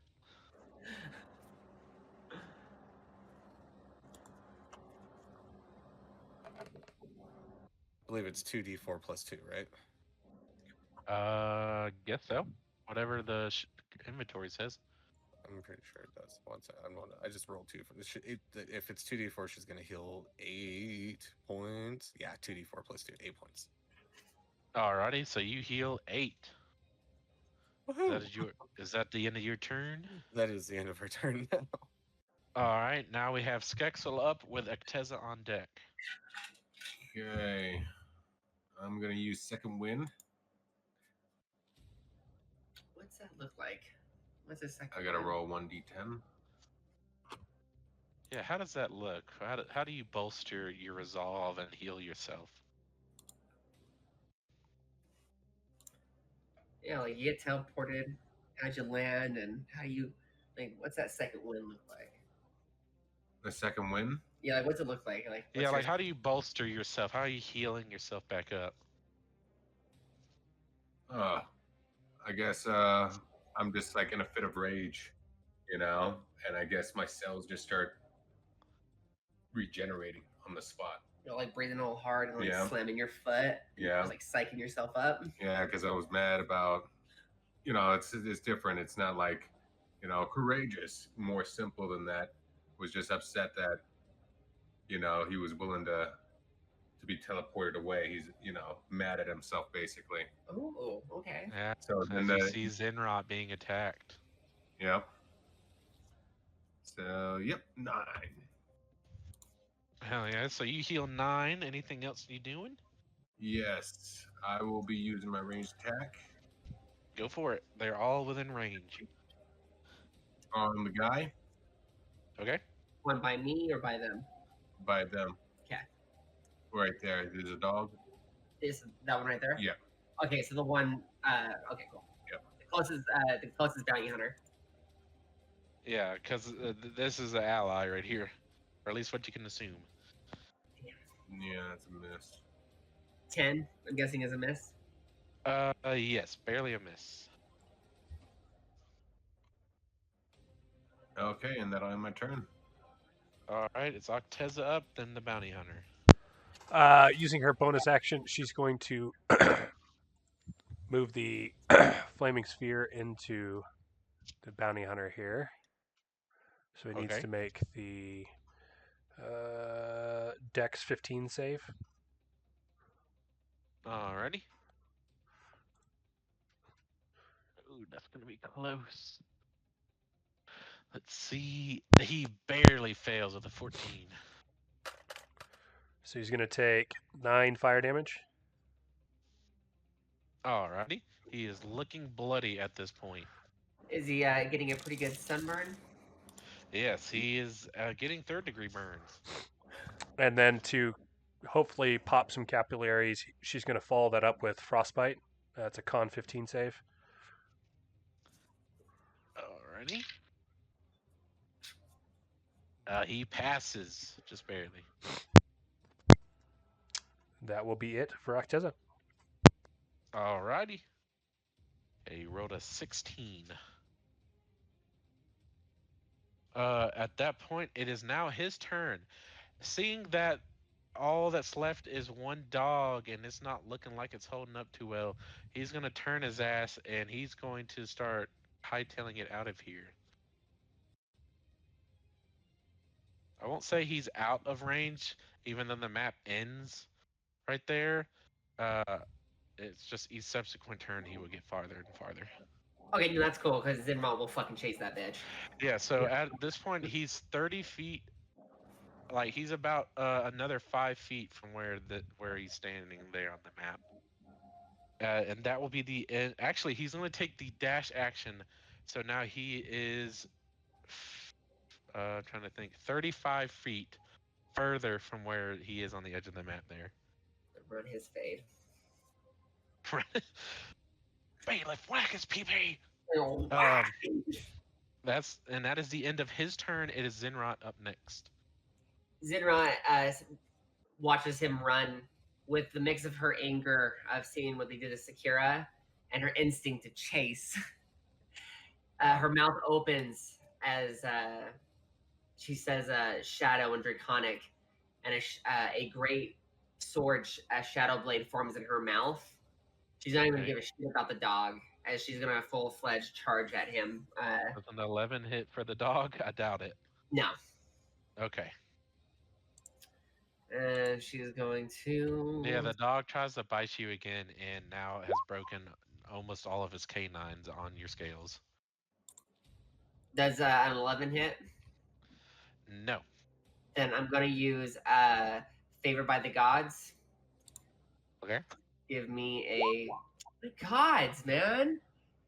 Does 13 hit? Barely misses. God, all my fucking rolls today. Motherfucker. Okay. So they got me upset really quickly. I apologize. All right. I'm just gonna end my turn right next to him. Okay, so you're gonna move your. Are you flying, or I guess hovering, or? Yeah, I would have hovered to go in for the attack, so I'm hovering.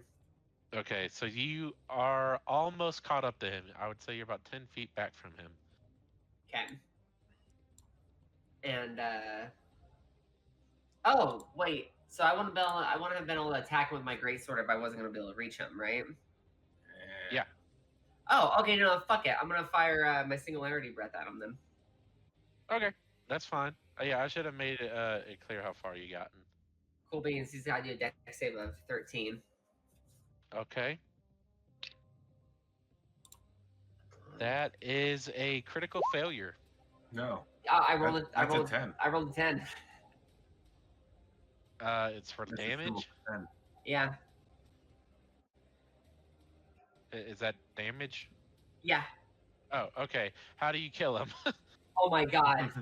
She just, as she like starts flying towards him and moves faster than the dog can react. She kind of like flash steps like Bleach from just her speed, and then the dog like attacks the thin air as she goes over there and she yells out, "Don't be a coward!"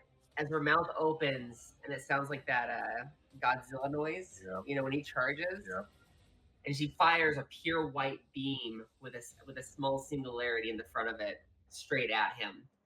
And as it hits him, he just feels like the weight of a world on him as he becomes a flesh pancake. Yeah, he's like mid-run as he just. Mesh. Hmm.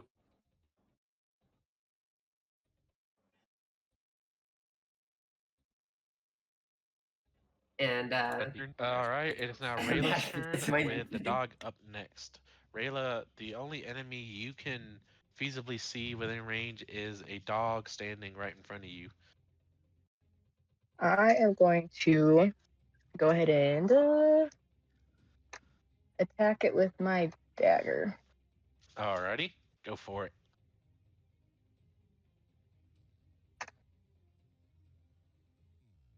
Does a 16 hit? That does hit.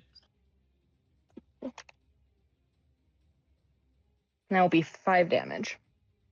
Alright, he's looking rough for wear, but not down for the count yet. I Anything else you're think. doing? No, that'll be it for now. Alrighty, it's now the dog's turn. I mean, he wouldn't really run away at this point. So he's going to attack you. Rayla, still trying to remember your name. That is a nat 20. Oh. He's really pissed that he's not been able to hit a single person this whole time. He's frothing at the mouth as he sees this rogue woman come up to him, and he is going to go for the attack. That's going to be a total of 18 damage. Or no, that's not it. My math is off on that one. Let me rethink. 14 damage.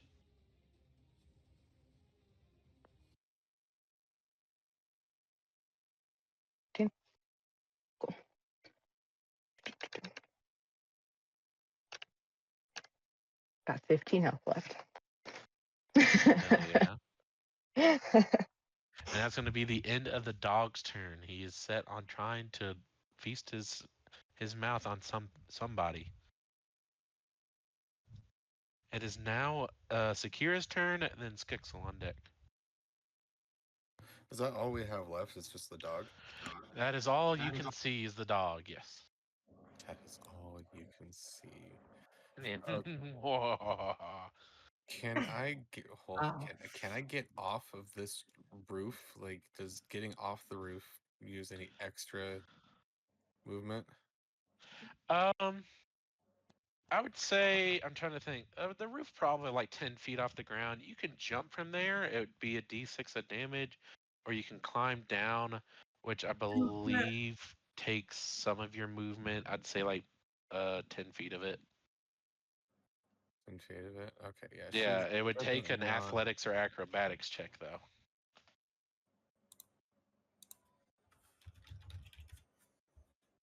How far is that? Mother. No. I could do that from here. I believe in you. I cast Eldritch Blast. It does have a range of like 90 or 100 feet. Yeah, so yeah, you Aw. can hit. Oh, can I? That's a 10. I'm assuming a 10 doesn't hit. A 10 barely misses. Can I use my inspiration to reroll? Yeah. Hell yeah. Come on, do better, you dumb bitch. Fuck, yeah, 21. That hit for sure. Just had to talk Please. dirty to her. And it takes 3 points of fucking damage. It is looking bloody. And I think that's all she can do for right now. Alrighty. If that's your turn, it's Skexel on up with Acteza on deck.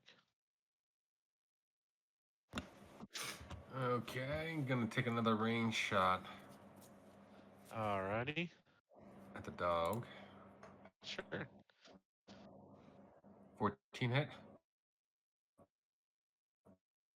That does hit. Just barely. Nice. 7 damage. damage. How do you kill it?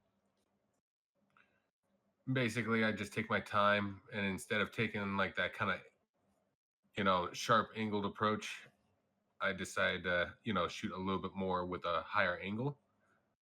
So, and I make my judgment, and then I kind of lean back, and takes this huge arc. And you would think, with it traveling so far, it would be very hard to make that shot, but it just kind of goes down in the angle right through his neck from top down.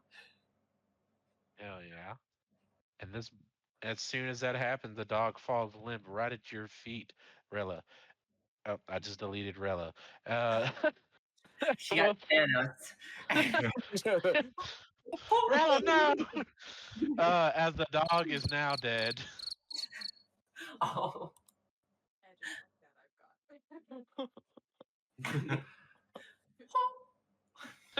Yeah.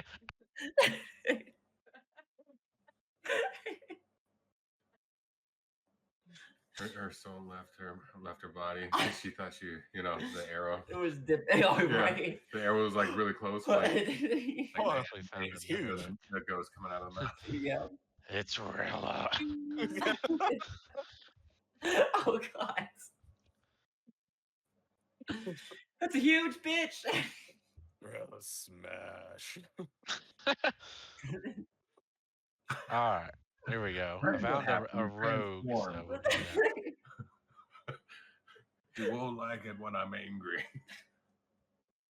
All right. At this point, combat has come to a close as all the bodies lay at your feet, bloodied and dead. Zenrod's eating her flesh pancake. You are eating your flan cake. I got you. Yeah. She said she would. Okay, now I'm going to attempt to climb off the damn roof. Okay. Athletics or acrobatics? I am better at acrobatics. Make the screen bigger. Roll. Better dice, you dumb bitch. If it helps, the DC's not high because it's not a very long climb. Okay, that's good. Well, she rolled a 16. Oh, okay, yeah, you easily scale your way down, just kind of grabbing on like the nearby shingles and everything. Wait. You see her as she kind of like comes. She's like, what the? And she's gonna kind of like move towards the center and peer at our new companion. Who are you? Who, me? My name's Rela. And I just saw you guys being attacked and figured I would help. Huh. You just so happen to just be nearby. You're a good citizen. Exactly. Zinrat's gonna kind of walk from behind her, her face covered in phlegm cake, as she kind of looks down at her. You're friendly, right? Or do I need to eat you too? So I'm friendly. I don't need to be in. It's okay. She looked at Sakira. Rayla, roll a deception check for what you said to Sakira.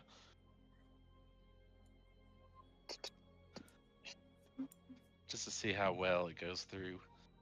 That was a 5. So you try to land your delivery like you've always been taught, but with the dragon now coming up to you, you feel this nervous shake in your boots. As if Sakira, if you make a go ahead and make a perception check. Bad at those. Since you're clearly looking right at her. That's a straight 9. So yeah, you can tell she definitely is uneasy and seems to be falsifying the information she has told you. Sakura, like using thaumaturgy, she moves her hands in front of her eyes, and they start to glow that flaming red color that she does when she's angry. Why are you here? Where did you come from? Are you with them? I promise you, I'm not going back.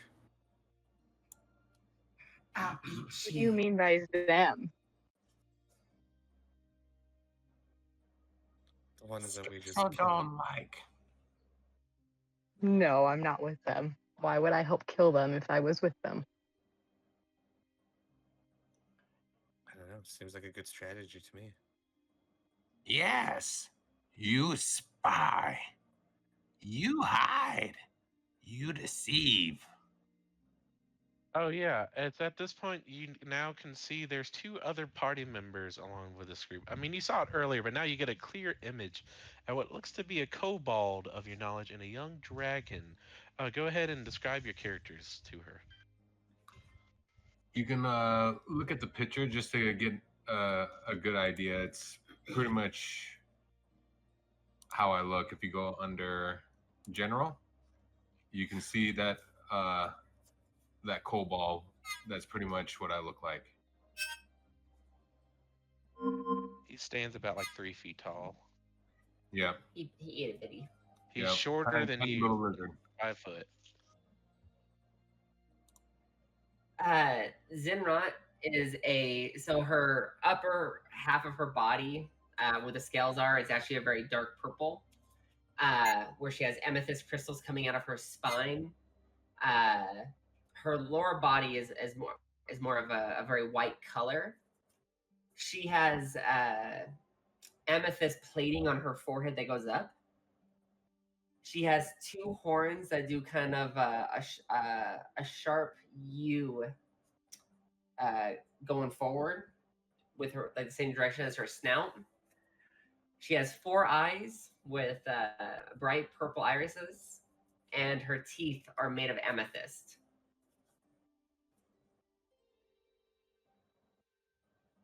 And she's about 500 pounds and is she about 20 inches, 20 feet long?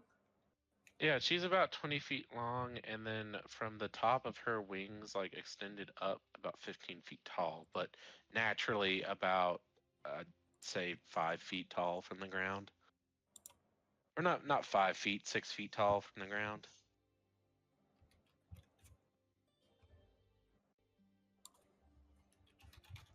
And I'm a lot lighter. I'm basically about 80 pounds to about 90 pounds. Depends. He a pebble. Yeah, royal purple. And that's who you see in front of you as you are now being questioned by this party. Just to add another level of intimidation, Sakira uses produce flame as she holds a little fireball in her hand. Now with her fireball in her hand, her glowing red eyes. My friend here seems to think you're a spy. You were hiding. It seems a little suspicious. She no secret. She know where our home is. You think so? She Sakira? can never tell.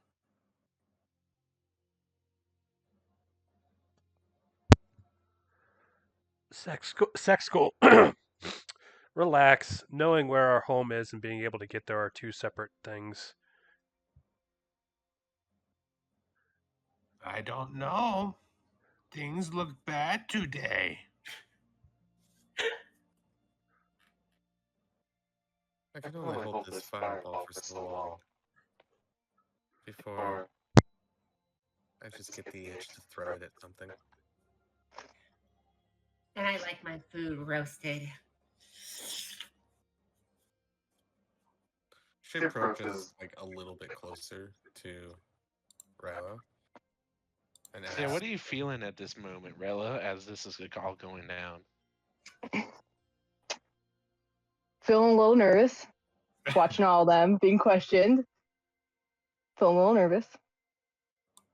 Yeah, and you pace through your mind as this is happening. Like, you do remember the mission you were tasked to. You were supposed to track down these bounty hunters as your organization identified them as malefactors, and they wanted you to get some information from them.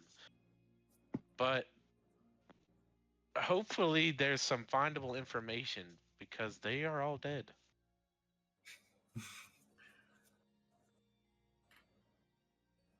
so I'm going to ask one more time. Why are you here? I was tracking a couple people and I had found them. But it appears that they are now dead. Oh. So you were looking for the people that shot my friends? Yes. Oh.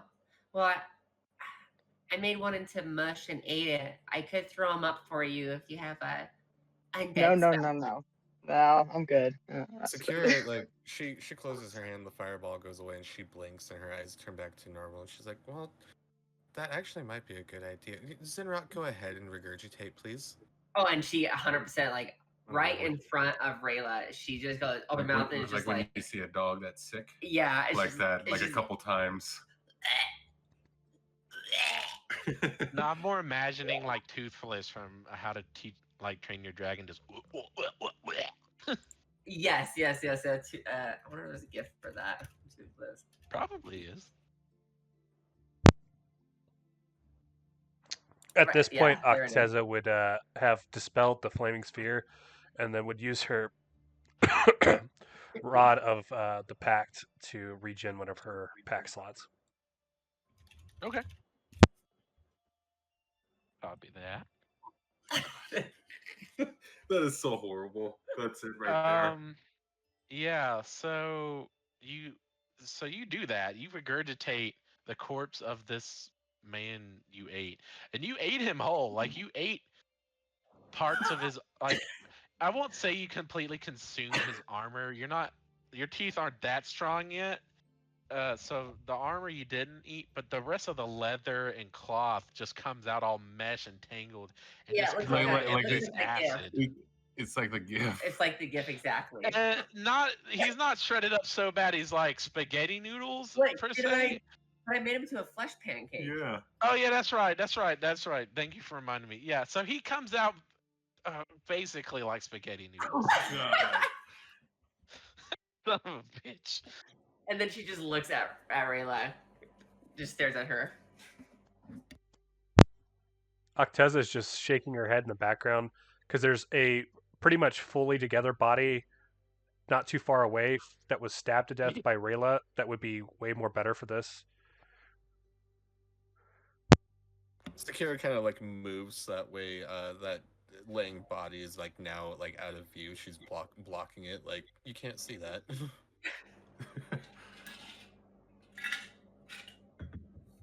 Oh Lord.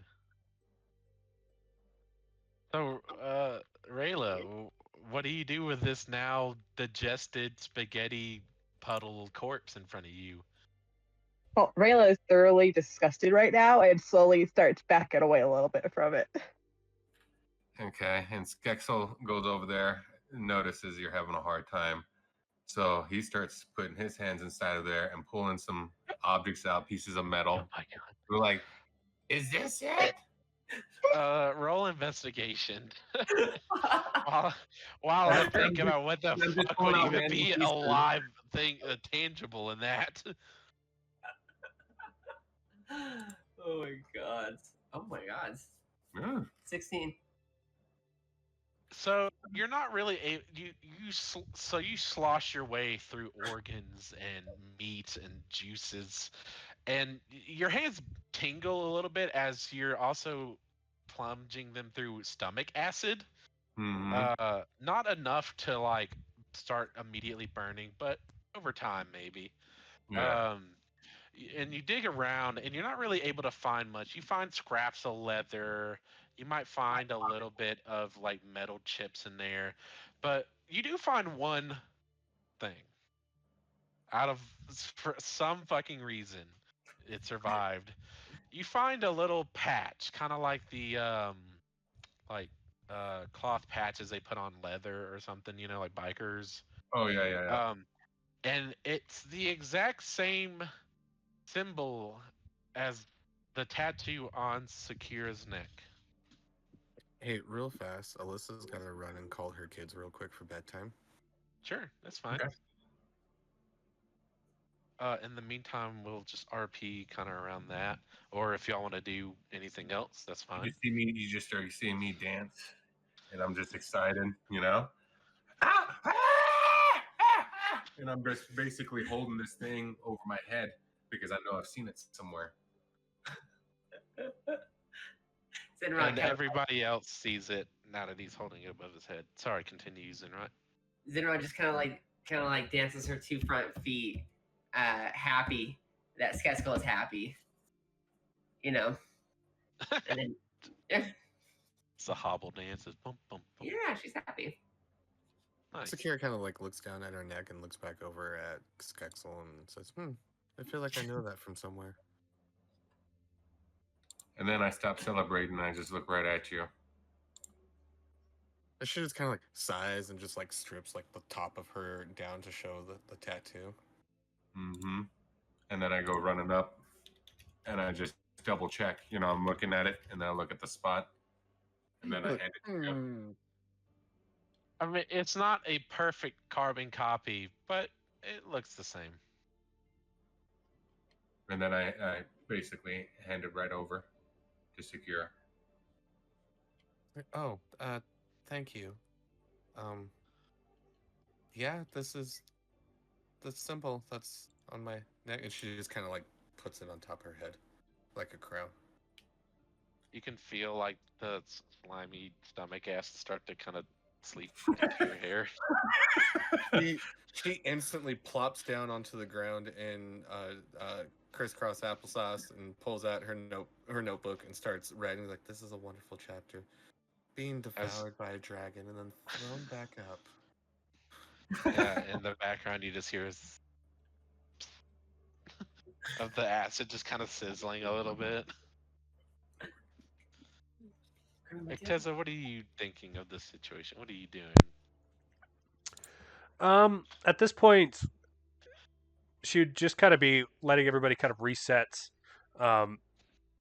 Based off of their tactics of focusing on Sakira, she had already assumed they were part of the team sent to Hunter, so there's not necessarily any new information with finding this emblem and the splooge remains of what was there.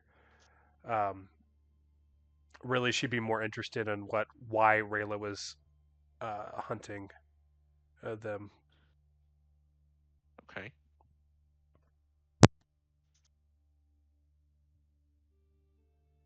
I think at this point, if there's not anything else, we'll take our small little break here while we wait. Yeah, I'm done roleplay either one. Or that. Y'all do whatever. Y'all are free to do whatever. Zimmat's gonna kind of walk over to. She's gonna eye the vomit now that she's hungry, less full, and she's gonna eye Rayla for a second before grabbing the other body and just starts eating his head. She's got her claw on the chest, and while she's like ripping pieces of his head off, she'll look scared. Yes, and actually was kind of stumped on what should happen next, but you just gave me a wonderful idea. Thank you, Zenrat. And she smiles at you. Sakira, you're welcome. And her tail kind of like wags a bit. She takes the armor back off her head and just like sets it down, paying no attention to the fact that it was just in Zenrat's stomach. And she's like, I'm glad to know that our new friend wasn't here for me. Those dogs were kind of playing a number on me, and I'm not quite sure how much longer it could have lasted, although I feel like death is probably the only adventure. Huh? You did go through a lot. Made me very mad, but and she kind of walks over to you and like sits down. Let me ask you something. Just 'cause I'm kind of curious. But how did going through space and time feel like for you? Goes, oh, well. I guess the best way I can describe it is orgasmic. Ow. She kind of, all four eyes kind of look back and forth. Right. At least I know it helps you. Yes. Yeah. And she kind of She like gotta, shudders a little bit, and she's like, oh, yes, it does. she kind of look over to Skexel to see what he's doing. I'm basically wiping off all the acid, you know, like that's it. Yeah.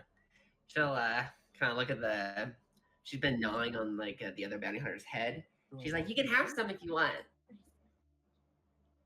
I don't know what that is, but I basically run over there and, you know, bow respectfully and then start eating on the head. thank you.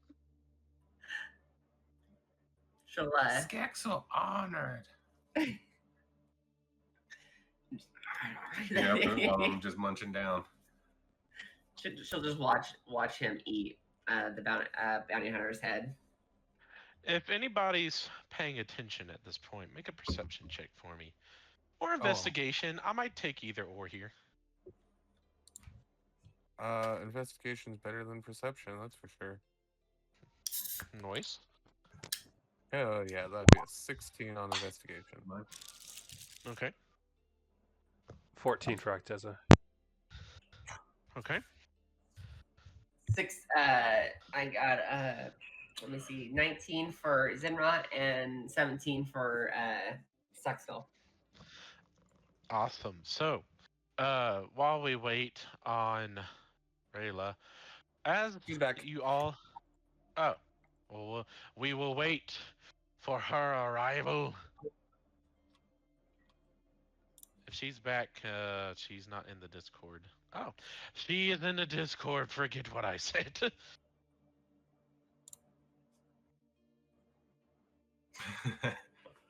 Exactly. I'm Mary Poppins, y'all. All right, Rayla, you there? Yes, I am. So to catch you up, not much happened. Skexel's repairing his armor, bandaging himself up, kind of trying to get his self together. As Zenrot's now, after regurgitating that body, is now munching on the other guy's head.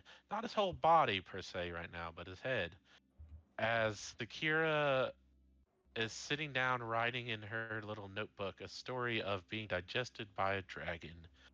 While the party did find a little patch of the symbol on Sakira's neck, which you can now notice is that kind of star symbol I sent in the Discord earlier.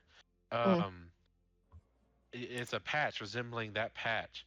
As and if you would like to, the rest of the party has done so already. Made a perception check or an investigation check to see if they notice something. Skexel was actually eating the head with her. Oh, and Skexel was eating the head with her. Mm-hmm. You said perception or investigation, right? Yes. It's up to you. That was a 23 perception. Okay. So, as you all are watching these two dine and dine and wine on this man's head, you see as the body wiggles what looks to be the edge of some parchment, as well as a few gold coins, kind of fall out of his personages, like his pockets. But you all seem to notice what looks to be a piece of paper sticking out of one of his coat pockets. Mm. And you just see my like mouth open as my tongue is just kind of snapping around, moving up and down. And then I just start walking over to go check what's on the parchment. Okay. Would anybody else like to do so as well, or just Skexel? I'm next to Sure, we'll him. get up and go with him. Okay. I'll keep eating because I can just listen. I grab the parchment and I hold it out in front of me so everyone can look. Kind of reminds me of the scene of Goonies when he's holding up the map and everyone's behind. That's what we're doing. So on the parchment, what you can clearly see is the portrait of Sakira. Not super realistic, but it's enough to the point you can tell it's Sakira. And at the bottom, almost like a wanted poster, basically. You see at the bottom, wanted, alive, and brought back to mistress, and all it says at the bottom is Z. Just the letter Z. Yes. Z. Zenrot? Zenrot? Zenrot just looks and like with like a really innocent dog looking face when she just hears her name. What? And then I hold it out and I point towards the Z. Ooh. It's fancy. Did someone make that for me? Maybe. I highly doubt that would be for you, Zenrot, unfortunately. But I do think that would be like some nice inspiration for your signature. I agree. Would from Sakira, being fucking shit.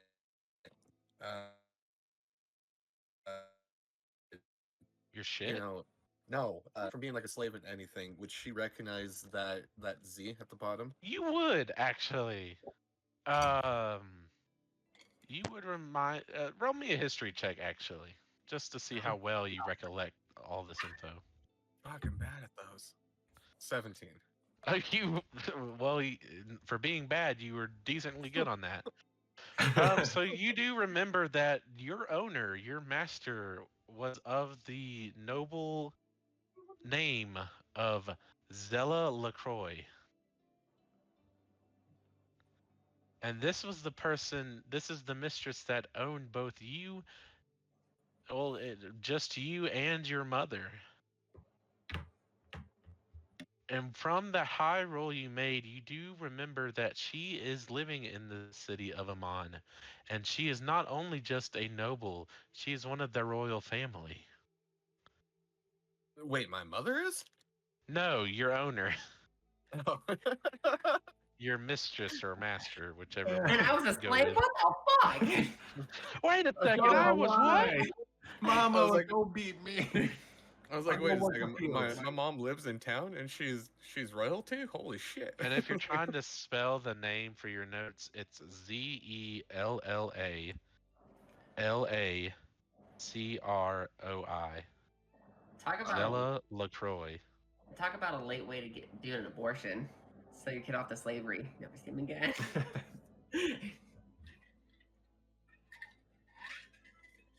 I spelt that wrong because I wasn't typing fast enough, but whatever. Yes, and she belongs to the royal family of LaCroix, who rules over Amon. Yeah, and Sakira will is the bro Zerman? Zerman? Is that what you said? No. What was this? Amon, the Amon. capital of Amon. Right. And Sakira, like she's like, I recognize this. That looks like the signature of Zella LaCroix. She is someone very high up in the capital of Amon. As far as I'm aware, she's a bitch. Oh, why is she a bitch? Well, it's because of her and her whole family that I was held captive my entire life, and my Oh. mother, and my sister who died. So we eat them all. Okay, I can do that. Skexel Yes. agree. She is bitch. Yeah. Oh my god.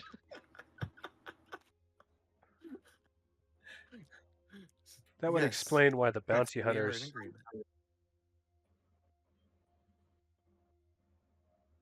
Go ahead, Go Don. for it, Don.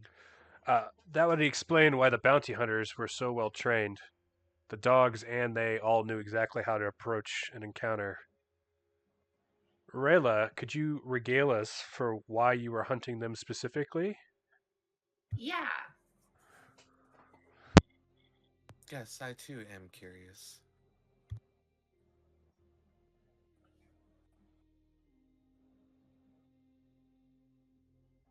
You're muted if you're talking. I completely lost what was going on. Sorry. You're good. We're basically asking you why you were chasing after these bounty hunters. I was chasing after them because I was assigned to do that. Oh, but why? Because they have information that was needed. For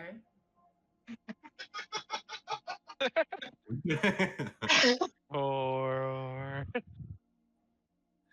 she blinks at you with all four eyes. Blink, blink. That's for me to know on why and for what. I don't know. We were just attacked by a whole bunch of strangers, and now there's this one stranger. Noticing that Rayla is like, oh, I'm here to do stuff, but I'm not going to tell you what. She kind of leans into Skexel and says, "Friend of yours?" He's stupid. fucking friend of yours. He just huffs it off like a hiss. So, okay, I guess you have your right. Is she like her whole head and neck does like an N shape, as in like rolling her eyes, but she's rolling her head. She's like, it's privacy. Even in the situations is hard to trust someone we don't know. I mean, I'm just thinking this, but okay. So you helped us, and that's cool. So no one's eating you. That's cool. But what now? Do we just go our separate ways, or? And then she blinks again. Blink, blink. Skexel think she our prisoner. We find out what she up to.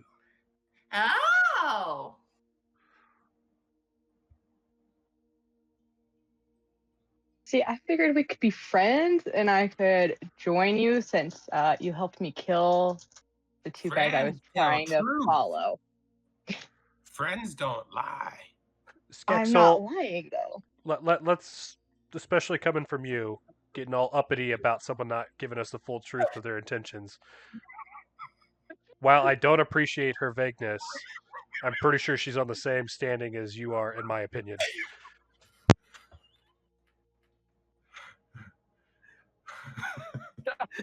Fucking shade Skexel right don't now. like you. Skexel never like you. You grumpy high elf. Ah! And I go Are you walking away. disagreeing that you haven't told us the full truth? I'm pretty sure you've avoided giving us explanation on these stupid ass trophies. Oh God. Zinra just goes, "Ooh, he's mad." Her tail wags a little bit to the drama that's unfolding. Don't mind Skexel. He's got a personality of his own. You'll learn to like him. I almost was like, roll 1d4 psychic damage.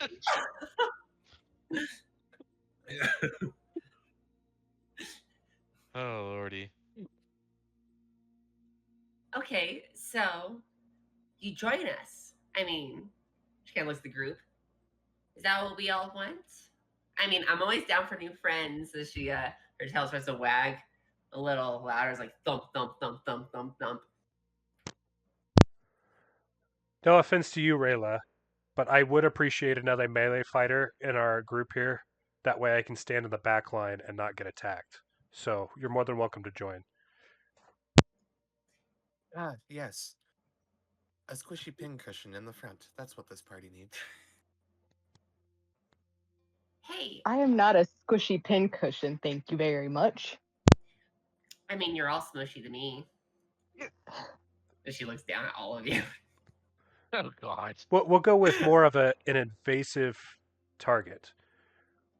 Because, they just won't hit you, so they'll be frustrated and focus on you. So then I can cast spells from the back line. So that's how it is, huh?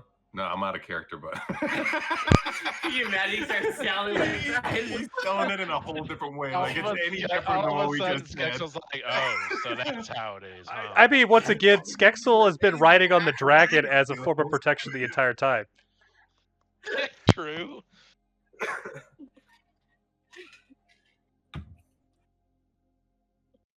Well, now where to? I think it would probably pay favor that we figure out more about. Hold up, I have his name. Kilgore. Yeah, I have to eat him too. Yes, he will probably be very tasty for you, and I can't wait to draw it. Maybe I'll have him cooked and seasoned. Yes, I was going to ask the villagers here if they had heard of where he is, but it seems the bounty hunters drove them off. Is some of the villagers do come out of their house hearing the commotion kind of die down. Is everything okay? Yes.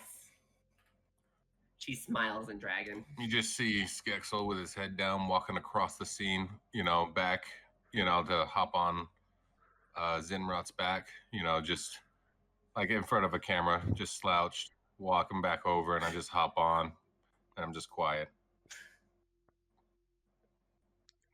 Ah, yes. We have managed to end this conflict. A little worse for wear, but nothing too crazy. Have you heard of a fellow by the name of Kilgore? I don't know him personally, but the goblins and hobgoblins, every time they came, were talking about him. Oh, what direction did they come from? And how were they they act- talking about him? Well, it sounded like they were really scared of him, and also some respected him, but some also hated him. Goblins being goblins, I guess. But What? they came from this way, and she kind of points to the northwest direction, which leads into the forest. And on roll 20, I don't know if y'all are even looking anymore, but she kind of like moves this way towards her horse to kind of point the direction. Zinrot will look to Sketsu and go, "Come on, you can help me scout." And she's gonna blast off into the sky.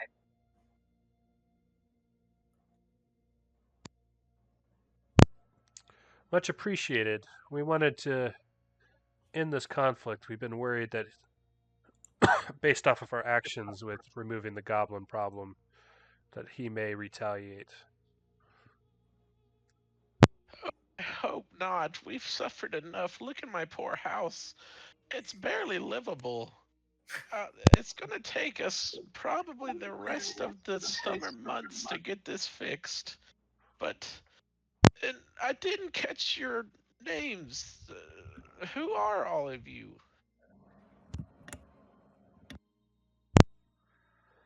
Just some adventurers out doing what we've been tasked to do. Adventurers. Oh, well, bless your hearts for saving this us lowly peasants. And she just kind of takes her leave after giving y'all that like hint of advice.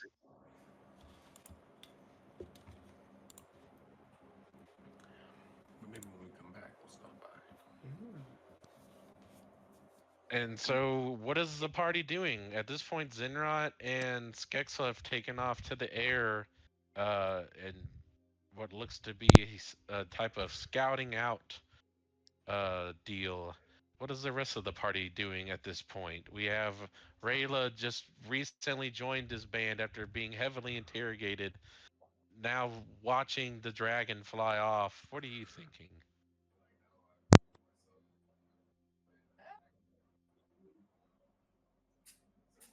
Sorry. I'm just Rayla's just kind of taking it all in and kind of figure out what to do now with joining the party. And nobody told you this, but the party's name is the Shattered Shards. That's the group name. Cool. Acteza will hop up onto the front of the carriage there. Rela, come join us. Sakira. She says, "Ah, of course." So she pops her butt up there and sits crisscross applesauce. And then Acteza will angle the carriage in that general direction with Morgar Sure. on her lap, just petting. Zinrot wants to kind of talk to Skexel while we're kind of scouting. If we could have that moment. Sure. Go ahead while they're kind of getting the carriage on that way. And she's kind of flying and she's kind of looking. She'll go about, I don't know, 200 feet up. Okay. And she goes, "You okay, Skexel?" Skaxel fine. Yeah. Skaxel don't care.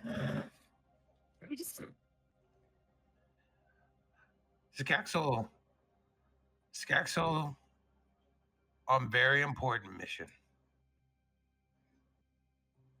You cannot say I do not trust.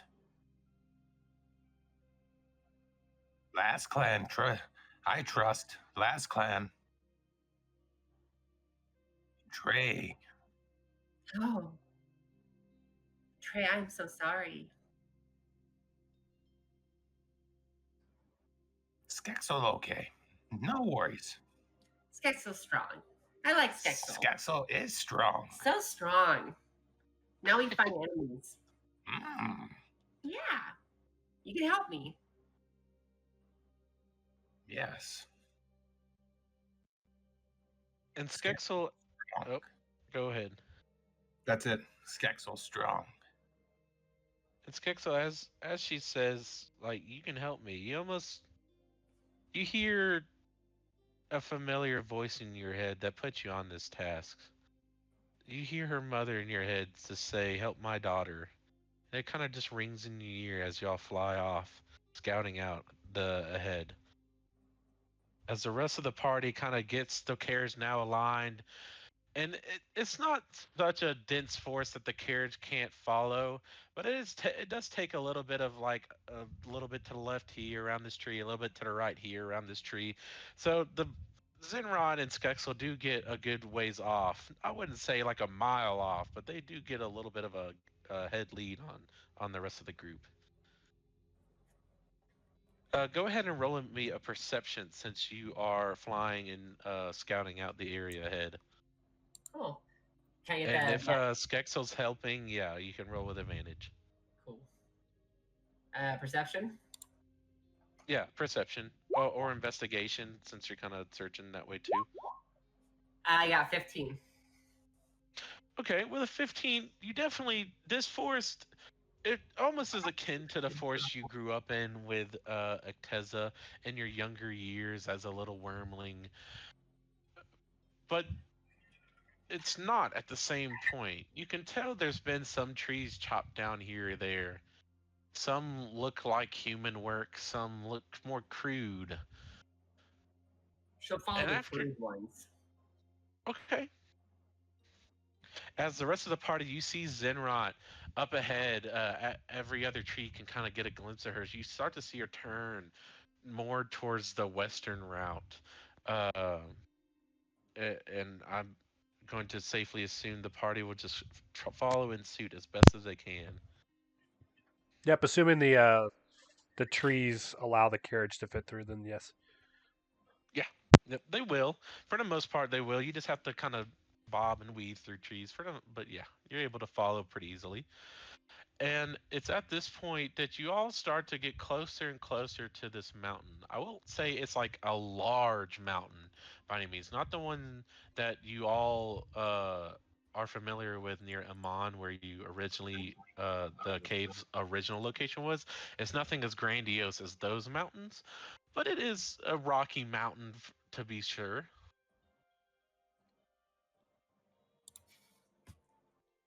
I'd like at this point everybody to make a perception check and Zenrot at advantage one more time. Nat 20. Damn. 17. 9 for Acteza. 22. Okay. Mm. It's at this point, Acteza, you're a little too busy just kind of petting on Morgar, and you're trying to just make sure you don't crash into anything. So you're a little more too preoccupied to notice much. But as for the rest of you, especially Sakira, you start to notice goblin tracks picking up. And then Rela, you then follow suit seeing hobgoblin and goblin tracks. But then Rayla and Sakira, you pick up tracks you haven't seen before with this group. They look heavier and denser. They go a little farther into the ground than the others. From what your understanding is just some adventures. Sakira, I'm gonna say with your background and being more of a shut-in, you wouldn't know what these creatures are. But with Rayla being an adventurer for quite some time, you would be able to tell these look like orcs. Sakira's just gonna chime in and just say, I see feet.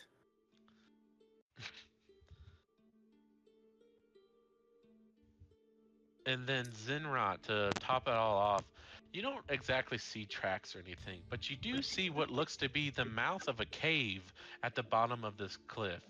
It doesn't look anything like structurally made fancily. It looks like a natural made cave.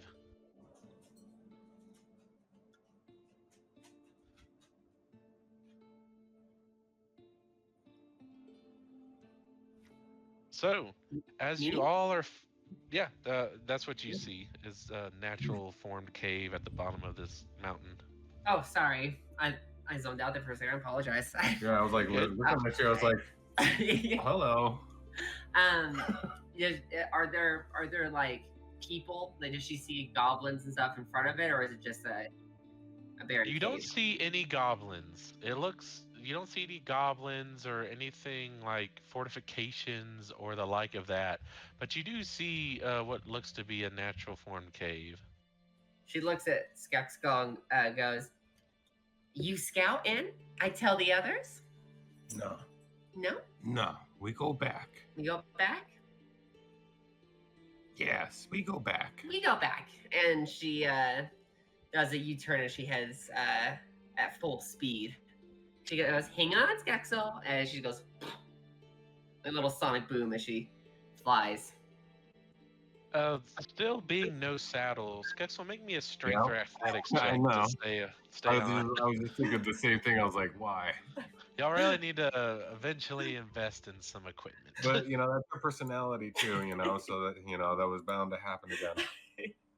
So What was it? acrobatics. Acrobatics or athletics, either one. Yeah, hopefully this is good. 200 feet of fall damage is a little aggressive. Yeah, that's 20d6 if you fail. I'd catch him. So I'm good right here. 15. Yeah. 15. You're able to hold on barely. You are Come on the grabbed. tail. Yeah, you're not all the way the tip of the tail. You're probably holding right behind her hind legs. You're barely holding on as you hold on to the caboose of this dragon, hauling ass towards the ground. The rest of the party, you just see Zinrot in her normal fashion just and then just stop herself right 10, 15 feet off the ground as dust kind of just blows up in your face. Hi, guys. I have news. Skexel? I'm just basically gasping, for air, barely holding on. I'm like, Oh, Skexel see cave. Skexel almost died after seeing cave. and I look right at you. Zenrod. She has her head curved to go to look at her under torso and Yeah. just blinks at you all innocently. Skexel must get saddle. Yeah, I'm fine with that. Anyway, cave. Well, a cave would be typical of goblins and the like. Sakira and Rela have found these tracks. I assume they lead in the same direction as this cave that you guys spotted. Yes.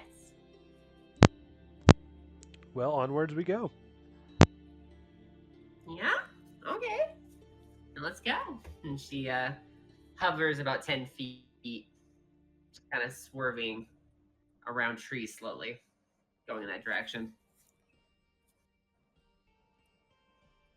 So as you all begin your travel towards this cave entrance, you get about 100 feet out from where Zinrod and Skexel had told you it was, and it's at this moment it gets dense enough that the carriage won't be easily able to pass through, to the point you have to get on your feet and start to walk.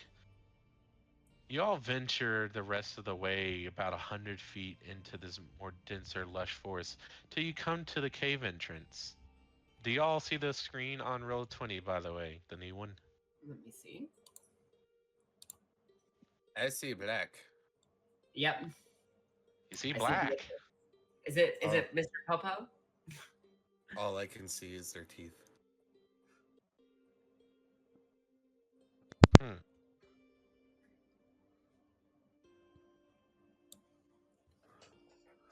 Hold on, let's see. One says when you look into the abyss, it may look back. Dun dun. Maybe I have to put some tokens down. I was born in the darkness. Raised in it. Bathed in it.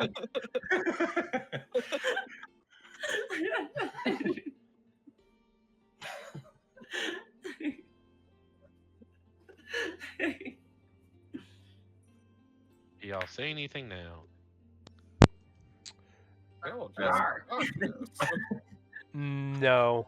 Do you have it set to the GM layer? No? Or I Fog believe of so. War engaged? Nope. Oh, do you see anything now? Oh god, yeah, it's real tiny. Maybe I should zoom in. So apparently I have Fog of War all over this fucking thing.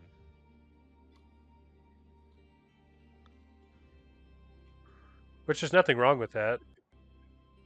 Yeah, I just didn't realize that. Thank you for saying that. All right, now do you see things? Yes. Yep. Nice. Just down at the bottom of whatever this map looks like based off of it zooming in and out whenever I was scrolling. So In and out. In and out. All right.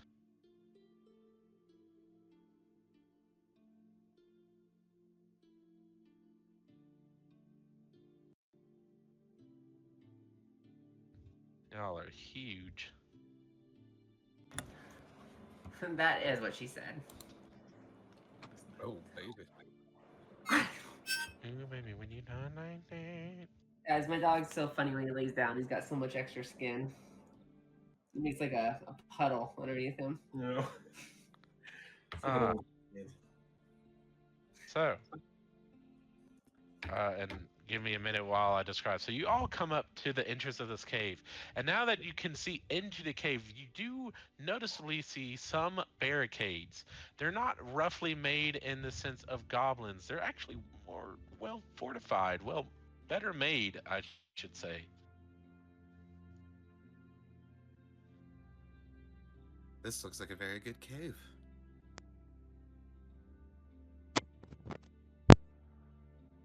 Kira kind of looks around. I really like the architecture. It's I mean, it can make a good den. I mean, you know, you get some branches in there, some leaves. Maybe you have a horde. I give it a 7 out of a 10.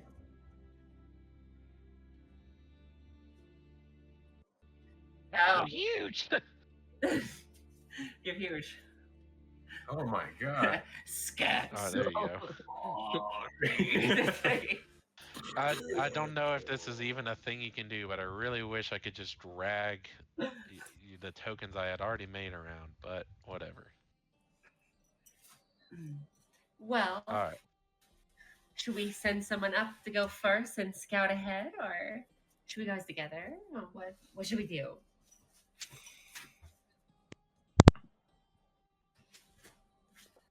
well, usually staying together is the best plan, Yeah, especially if we're all here. I'm still a little squishy. You're all squishy. We haven't had a long rest at any point, right? You have not. Is everybody able? Oh, you had one before the fight, but not since then. Is everybody able to move their characters around? Let me see. Oh man, I have to zoom all the way in. Hold on. Yeah. It's a larger map. Yeah, I can Yeah. move Sakira. Okay. Sakira is actually a little teeny. I don't remember how big you are, Sakira, but a little bit bigger than that, I'm sure. Yeah, she's about average, like average tiefling. I was gonna say she's about average human height, but like average tiefling. Yeah, it should be a standard 5 foot But square. very malnourished from being a slave. They don't really focus the grid line much, just because for some reason they did rectangles on this fucking map. I don't know.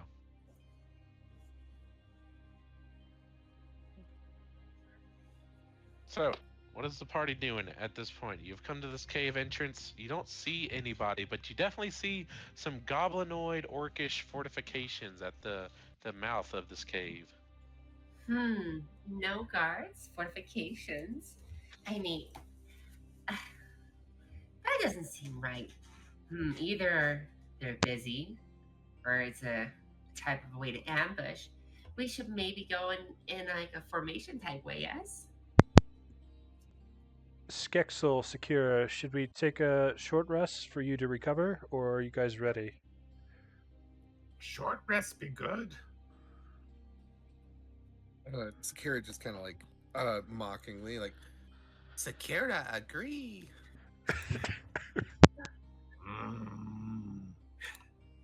You just see him hiss. And she looks at you, Skexel, and just like winks at you with a smile.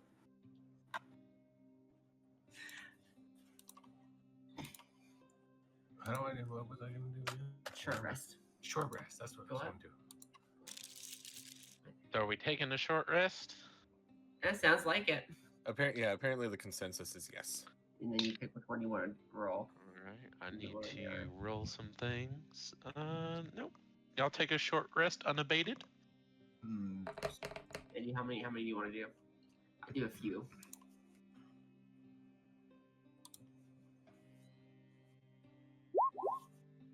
You did 2 of them, so that's 9. Roll 1 more. Hell yeah. I'm Oh, almost I don't know full. what's going on. 1 second, sorry guys. Oh, I did it the wrong one. That's all right. Do short rest. Let's do like 9. Yeah.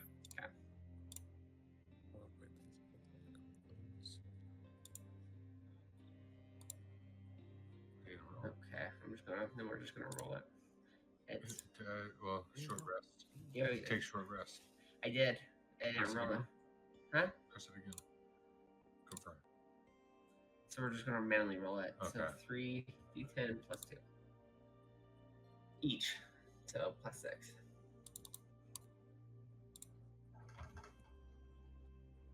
It's 8, 10. So it's 16 plus 6 is 22. Mm-hmm. You back. Cool.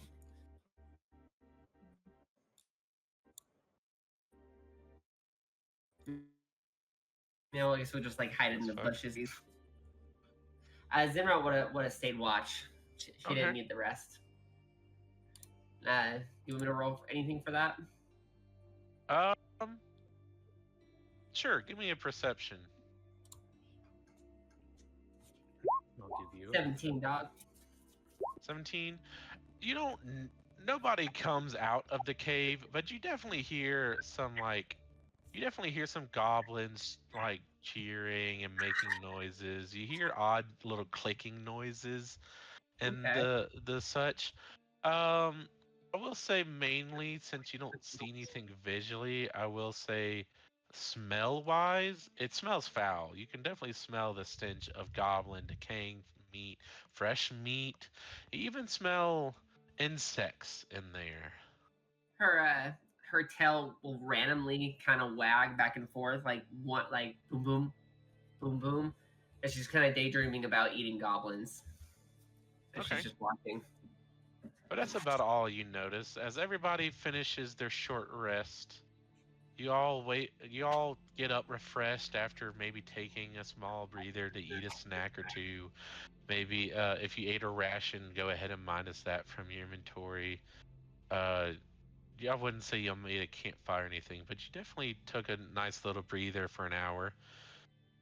It's at this point everybody gets back up together, and what are y'all doing? Any plans? Anything? Simba will summon her her great sword Shadow Blade, and I guess she'll take lead. I guess. Okay. Is Sketzel riding on top of Zinrot, babe? Sketzel's riding on top of Zinrot. Alrighty. Sounds good to me. Acteza would follow in. Okay. And what about everybody else? What is that? I'm sorry, I was helping Alyssa with her That short works. rest. Okay. No worries. Can you kind of repeat what's going on right now? So everybody was able to take their short rest unabated and uninterrupted. You all got a good night, not night's rest, a good long hour rest to catch your breath, kind of wipe off your weapons and armor, kind of regain your mana, if you will. As you all get up and now are kind of gathering back again at the cave entrance, I just kind of asked the party if there was any plan or what y'all are doing. And Zinra and Sketzel are taking the lead, going forward in when the group is ready. Yeah, Sakira will be right behind you, Zenrot. Kind of like, you know, the loving aunt posture. Do you want to sit on top of Zinrot? There's room. Yeah, she'll just kind of climb up and get behind like Skexel, like, awkwardly close. You just look behind me and I just click my tongue. She's gonna lean in and kind of whisper in your ear and just be like, You don't always have to send those kobold to my room. And she kind of like leans back out. Oh. I only Oh. Zinrot. Wait, what did you say? Yeah, you broke up. What? I only serve Zinrot. Oh. Well, you know, Zenrot is kind of like my niece. So by serving me, you're serving her. God gave me special mission. I must not fail. You're right. A very special mission. We should talk about it later. I just click my tongue again and turn my head.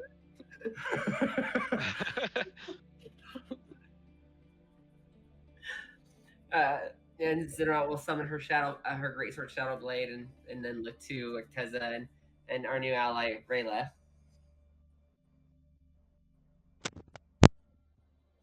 Acteza was already following in. We were just waiting. Oh, okay. Waiting on Sakira. I'm just following behind. Okay. And She'll move your characters as you would. okay.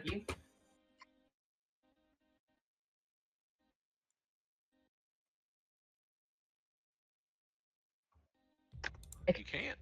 Nope. Can we, like, pin? Let's see.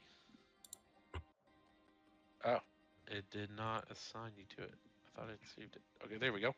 Just keep moving my character to the side. There we go. On you. Okay. And then when I do get rounded off. So I guess I'll move about here. I'll just start slithering past the barricades.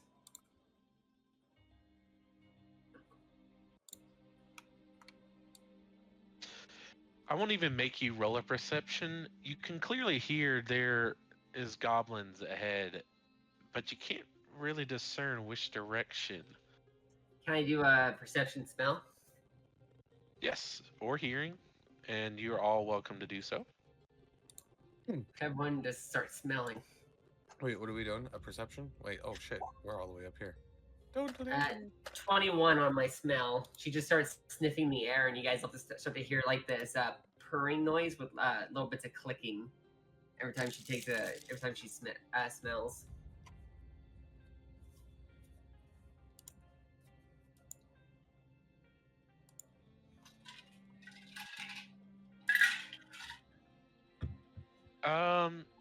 Sorry, what was the result? I got a 21. That's just she's 21? taking deep breaths. So you can smell a good amount of goblins to your left, as well as a small, just a couple of goblins to your right. She's going to create a mental link with everyone, like a walkie-talkie. Sure. And she goes, Rela, don't freak out. I'm in your head. It's Zinrot. Hi. Just want to let everyone know that there's lots of goblin food to the left and there's a little bit of goblin food to the right.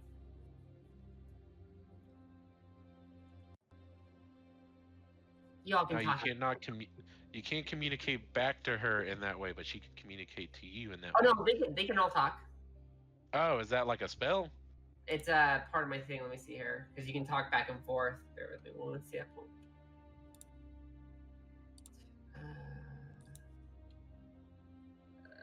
Features. 1 second. You can send a message to any creature you see within 30 feet. You don't need to share any language with the creature, but it must be able to understand at least one language to comprehend. And that's all it really says. You can send. I guess maybe so I can only send it. I'm guessing. Yeah, and you can talk telepathically naturally as an amethyst dragon, but only 2 people, not from them. But Okay. everybody hears it nonetheless. Yeah, then she just relays the information, as I said. Then that works.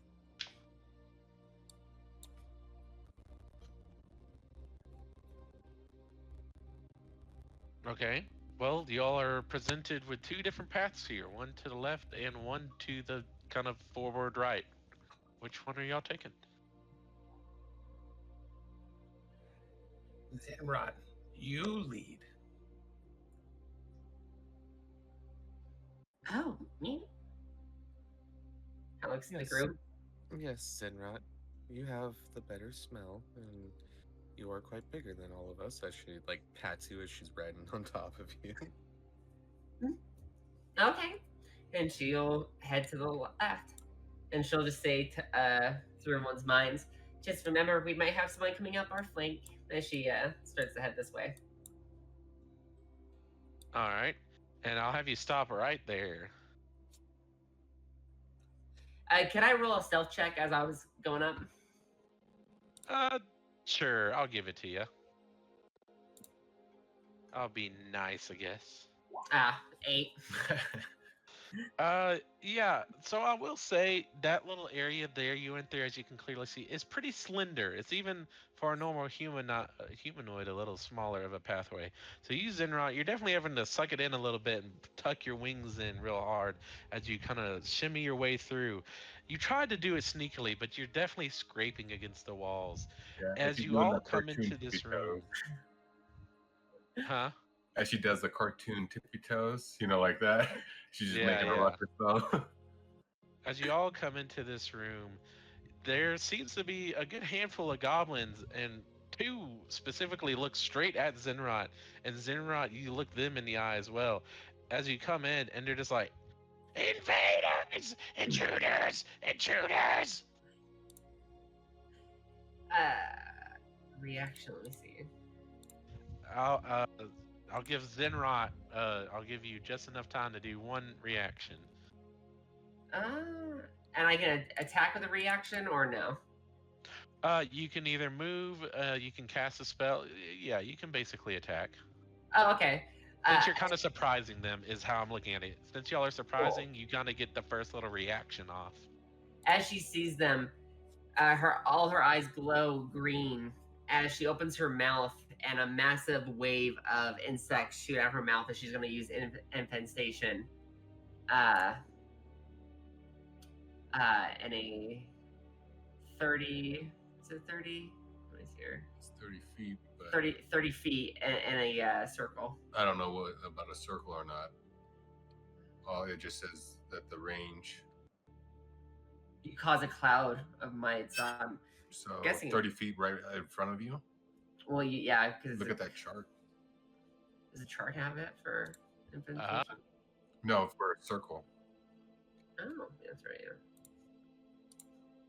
Yeah, I guess it just covers an area 30 feet. I'm surprised it doesn't say like a circle or something, because it does say if they move through it. Yeah, so I guess I'll just so a 30-foot circle.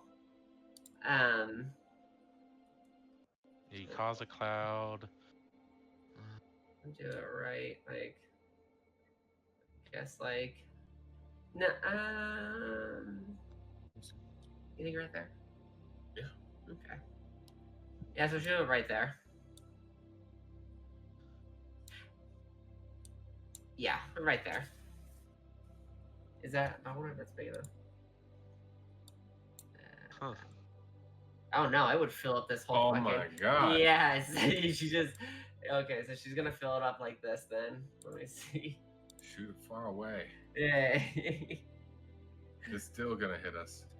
Yeah, you would cover like a circle that ranges as long as this 4 line. people like that. That's great. Yeah, right there, guys. She just opens her mouth as a massive cloud of insects and shit just shoot out. And just slams. All the insects slam against the wall, and they're going all over the place at the same time. I didn't mean to draw a line. It sounds like what's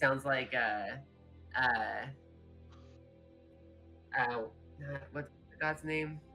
Not Ra. Anubis from Smite. It sounds like yeah. that what's coming out. Mhm. Yeah. Open to locust. So you cover an area this big, or pretty much you fill that entire area right there in that cave. Yeah. Which no, is yeah. a swarm of like flies and things. Of clouds of mites, fleas, and other parasites. Yeah. They must do a con save of 14. Okay. Let me pull up the goblin stat block real quick. And they'll take 4 damage, but if they succeed, they'll take 2 damage.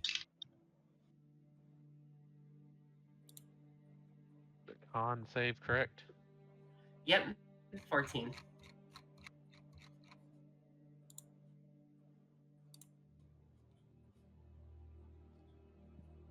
How many are there? I forgot. 4. 1, 2, 3, 4. Okay. So two of them pass, but the rest fail. So 2 fail, 2 pass. So 2 take 4, 2 take 2. Okay. And I believe it also said they move as well. Oh, let me see. It looks like they take 1d6 poison and then move 5 feet in a random direction if it can move. I guess gotta roll. So And roll a d4 for the direction and let me know what you rolled. it's gonna be South. they're gonna move south. So further in South? basically. Yeah. So this goblin moves 5 feet directly up in front of you. And then the goblin in the back moves 5 feet down closer to this barricade. The other two stay where they are. But Wanna be those you. two... And you said how much damage again? Sorry? 4? 4 damage for 2 and 2 damage for 2. Okay. So the ones that took the 4 damage, the ones that moved, are looking rough. And then do you have a reaction? Yes, I'm gonna use a reaction.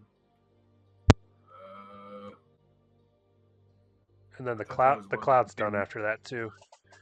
when they move right in front of me. That's targeting someone else. Thank you. Go to other. Oh. You can use action surge as a I don't know. Was Zinrot the only one that got a reaction? I mean, if you have something in your kit that says specifically, like Sentinel or whatever, then that would count. He does have Sentinel attack. Yeah, because, I mean, that is a reaction, technically. I think.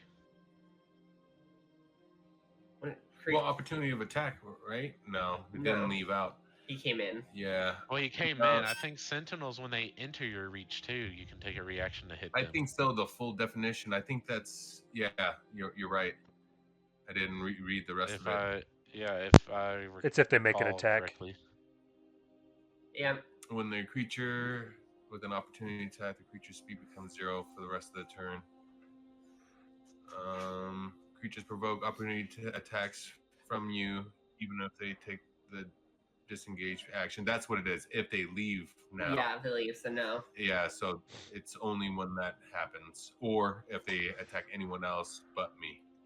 I'm forgetting. There is a feat that when they enter your reach, though, Yes, you can, but I don't there think it's is. that one. Yeah, I think that was the next one I was gonna try to get. Yeah. Okay, so then that's it. Everybody, at this point, all the goblins are aware that you're there. Go ahead and roll initiative. So I yelled intruder. Then what happened? This fucking dragon just fucking puked bugs at us. Yeah, it's like this motherfucker came up into my domicile and just fucking vomited bugs at my face. Nice. Nat 20. And I'm the bad guy? And I'm the bad guy. The velocity was just ridiculous. Midnight go. Big baby. Yeah. Go. For now, I'm just gonna use a horde initiative for all of them, and they rolled decent actually. Okay, so we are rolling initiative. Yes, roll initiative. It's a very combat heavy session, I will say. I feel like almost all my sessions have been combat. Wow, I rolled a nat 1 for a 3. Welcome to my club. I know, right? I got a nat 20 this time, so. And then, Acteza, did you roll? Yeah, I got a 6. Wait, didn't somebody get a nat 20 when I rolled a 1? No, they rolled a 20, but it was with their modifiers. I don't see your 6, so just go ahead and re-roll it again real quick. It didn't pop up on my end. Sesko got an 18. Okay, I see it now. Did you roll a 6 again? Yep. Damn. Sorry, dude. I feel like here lately it's been kind of bad. And then Rela and Skexel. Skexel got 18. Rela got an was 8. Was that on D&D Beyond? Yeah. Okay, I'll take your word for it. I just didn't see it. It's right above Acteza's. It's just, I don't know. I don't know what's happening. It's just not showing, but I trust you. I think it's on mine because Acteza's didn't show it neither. Oh, weird. All right, then we have Skexel with an 18. Then our Goblinoids came in on 3rd. And then we got Acteza. And then Rela, did you roll? Sorry. I hope it didn't. Yeah, I got an 8. Oh, okay. Well, then you would go then at 8. I don't know what it. Maybe I need to reload it or something. Ooh, can we get some battle music for this? Yeah, let's get some battle music in the meantime. Let's see what you got. Show me what you got. Stupid. Great minds think alike. Right, exactly what I fucking thought of. I like it. All right. So we are at the top of the round with Zenrod. You are gonna go first, then Skexel's up next. Zenron goes first. Ooh. Zenron Yes, and is... I will say you are all lined up in this cave. So if you try shooting past Zenrot, Skexel wouldn't count because he's kind of on top of you. So I'll not say he's at disadvantage. But everybody behind Zenrot, you would be at disadvantage unless you're able to get around her.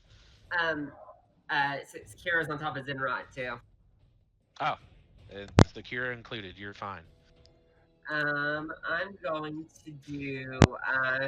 He's just gonna look at the group at them again. She's gonna fire incantation and my speech impediment is getting worse. I swear. Infestation. Thank you. At them again at the exact same location. Okay. I don't even have to draw it. I know who you're hitting then. And con save 14, 4 damage. 1 passes. 1 fails. 2 fail. Oh, and I'm actually gonna 3 use. fail. I'm actually gonna use a sorcery point to cast it again. So I just continuously do it longer. Okay. So you're hitting them twice basically then. Oh yeah, after they move first, and then I'll. So 3 failed and 1 succeeded. The one already in your face succeeded. The rest failed. Okay, so the other East. 3 they go east. East. So they move. They all move towards you. Yeah. Yep, and then they take 4 damage, and the one that succeeded only took 2 damage, and then she's going to do it again. Okay. Well, real quick. So you said they take half damage if they save, so 2, and then 4 if they failed. Yep. Okay. This one died.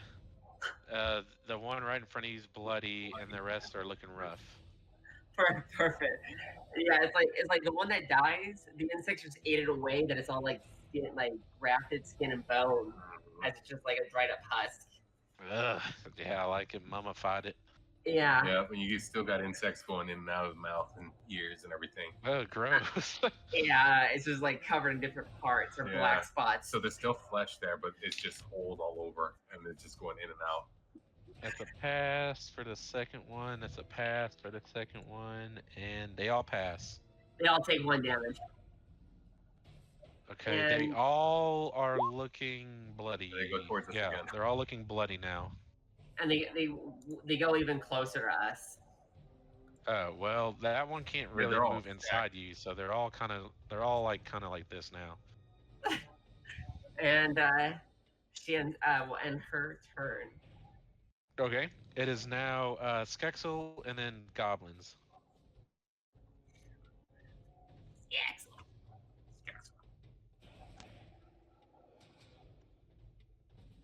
I use demonic cry. 10 feet Okay. out in front of me. Well, basically, we'll all get an advantage. So I'm gonna roll for my lance attack at advantage. Nice. Oh, nice. Double 19s. What? Yeah. You mentioned that would have been double nats. 11 damage on the one closest to me. 11 damage is dead. Okay, and then I'm using action surge. All right, go for it. Stab it again. At advantage. It's at this point that you all now notice a whole horde of goblins just funneling through this back tunnel. It's time. Yeah. I'm just gonna keep blasting infestation. 10 damage. So that one's dead too. How'd you take them both down so swiftly at the two? I basically did one full pierce that actually went through both of them, and they're both they were both hanging on my lance, and then I basically used my foot and I pushed off as I pulled the lance back. And you went right through both of them, like how the Nine Tails went through Minato and his wife's. Yep. Cool. Yep, just right through their gut. And don't forget, your lance has an extra 5 feet of reach, so you can even hit targets that far. Yeah, that's why I said I actually hit them both, but I just did it as a normal roll. But I can't hit Gotcha. both at the same time, even if they are. Yeah. So you killed those two. There's still that one back there. Yeah, that was just like an RP effect. I wanted it to be one pierce all the way through. Oh yeah. You definitely skewer them as you kind of just slosh off these two goblins.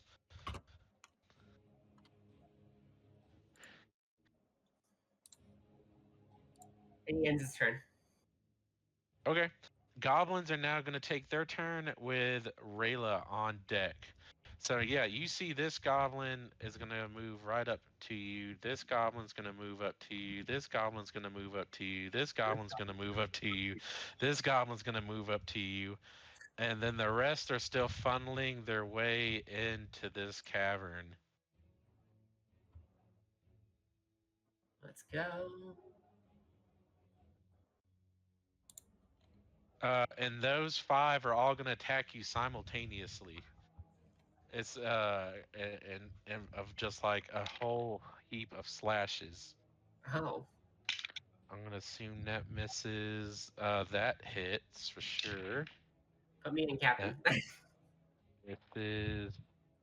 That hits. And that's a nat 20. Oh. Damn. So 3 are gonna hit. 1's gonna be a nat. So I'm gonna just roll it all as a clump damage. Well, on the one that was Oh wait, disadvantage. yeah, I'm doing the disadvantage on that. All of them though. Go to your No, I can't do all of them. I can only do one. Oh, do the nat 21 then. No, because But the results have already been done. yeah, the so I results won't- are already done. So the what was one? Okay, I don't want the nat 20. What was the other one, roll? Yeah, I'll roll one at disadvantage because I forgot you did do the roar. And then It still hits because it rolled a 18 and a 16. he also has a sentient attack. So when a creature is reaction within 5 feet of you, an attack against a target other So than I you. can do that as an alternative. You can do that as a reaction, yes. Okay, so I'll do that instead. Okay, When- go ahead when and it- attack. Okay. Whoever is the closest to me, basically. Whoever attacked first. That first person that didn't get that nat 20. I need to get my calculator out. This is a lot of damage. Oh fuck me. And it's still at an advantage. because Yeah, that's you are right up front, so they are all attacking you, Zinrot. Fantastic.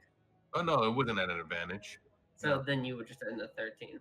Because that's the first roll. Okay. That's the second roll. So 18. 18, yeah. 18 hits. And it is 14 damage. Okay.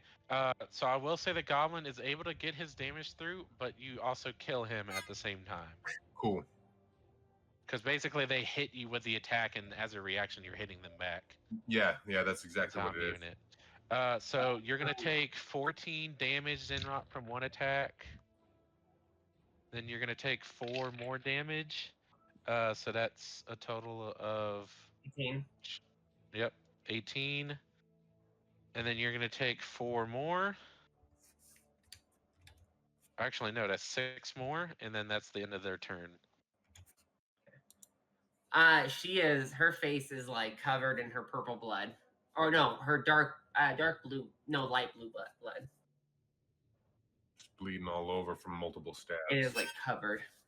And I will say, the party, what you can hear is just a ton of just trotting footsteps coming towards you. As you can all clearly see, a horde of goblins just scrambling on top of Zinrot, stabbing her.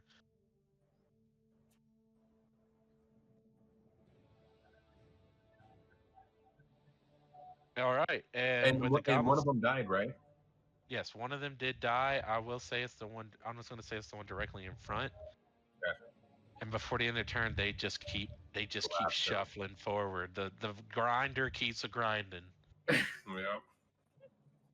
Yeah. And then Rela, is now your turn with Acteza up next.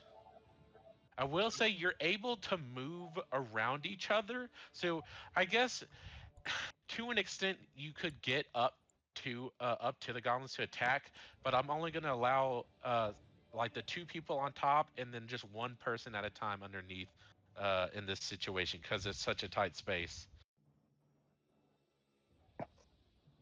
Well, and Rayla is going to go ahead and sneak by and go forward. Okay. And then I'm going to attack with my dagger as well as do the sneak attack. Okay. Go for it. Just comes up from under Zinrot. Yeah. Stab! Out of nowhere. Just right from the out behind dagger your wing. Came is running 18 up, to hit. you know, like super That close to hits, the an 18 ground, hits. That's like 7 damage. Yeah. and then came up. You kill it. What is it? Cool. So that goblin, how do you kill that goblin? Right in front of you. I just imagine you come around the wing out of nowhere and just stab this goblin. How do you do it? Well, I'm going to jump on the goblin and Oh, stab him in the throat. damn. Are you doing like a prison shank in this route? And is it like when you landed on them? Was it kind of like a ninja style? Like your feet are on their shoulders as you're stabbing them right in their throat, or them Yeah. slapping the neck? Yep. Kind of like you were jumping on a skateboard or a surfboard. So it Yeah. wasn't like a graceful slash of the neck. You just impaled him right in the neck. Just a quick. Is that correct? That is correct. Hell yeah. Nice. I'm just trying to get in my mind. That's fucking badass. Okay. Is that the end of your turn? You can. I think you can take a bonus action Bonus to action engage, for another or is that at 5th Yeah. level? I think it might be a 5th level actually. I don't know. You get As a oh, rogue, do you have can do cunning it as action. it's part of her cunning action, so she can use it as a bonus. Yeah. You also have 2-weapon fighting if you're wielding 2 daggers. That's Yeah. true. So. Okay. And she is. So yeah, I forgot to mention that. That's Yeah. my bad. You are wielding 2 light weapons, so you can attack it with your action, and then also attack with a bonus action. Also, you can throw the daggers. They won't come back to you, but you can throw them too. Just so you're aware of that option. Okay. Like Good enough. throwing knives. And then as a bonus action, you can dash away from a target, disengage, which means they can't attack you because you're dodging, or hide. I will disengage and move back. Okay. Perfect. And that will be the end of my turn. They do not hit you. They try to, but you're cunningly just whoosh whoosh whoosh out of the way as you just dip behind Zinrot once again. It is now Acteza's turn with Sakira on deck. All right. You're going to see Morgar kind of like shimmy his way up and then kind of like start rubbing up against Zinrot there. And I'm going to cast Cure Wounds. Healing 10 for Zinrot. Nice. Yeah, you just feel like a purring vibrator on the back of your tail, Zinrot. And if you look, you just see a cat healing you somehow. Because the power of animals, bitches. She lets a small like relief hiss. And how much did I heal for? 10. Cool. Thank you. And that will be it for Acteza's turn. Also, if I didn't make it clear, and this is also for Rayla, just real quick, it's a bonus action to heal yourself with the potion, but an action to give it to somebody else or throw it at them.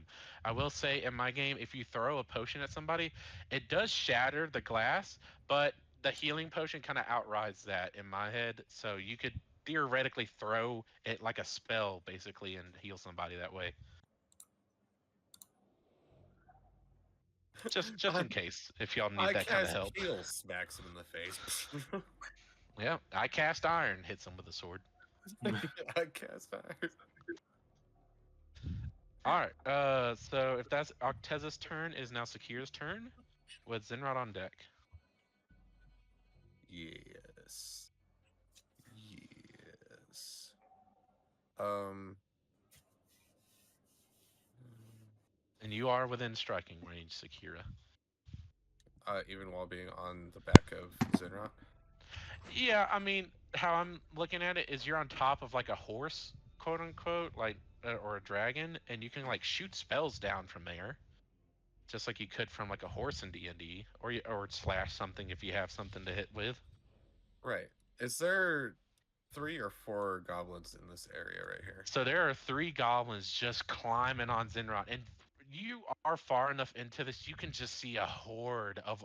I mean, so far what you can see is like 9 or 10 goblins running up. The horde is just of like zombies, but goblins just piling in. She's gonna very quickly, like again, thumb through her grimoire, find the page that she's looking for, raises a hand, and cast Scorching Ray, taking all 3 beams and targeting 1 goblin each. That's right here, the 3 right here. Okay. So first one is a 11 to hit. 11 to hit. That misses. Just barely. Okay. No. Next one's a 22. That hit.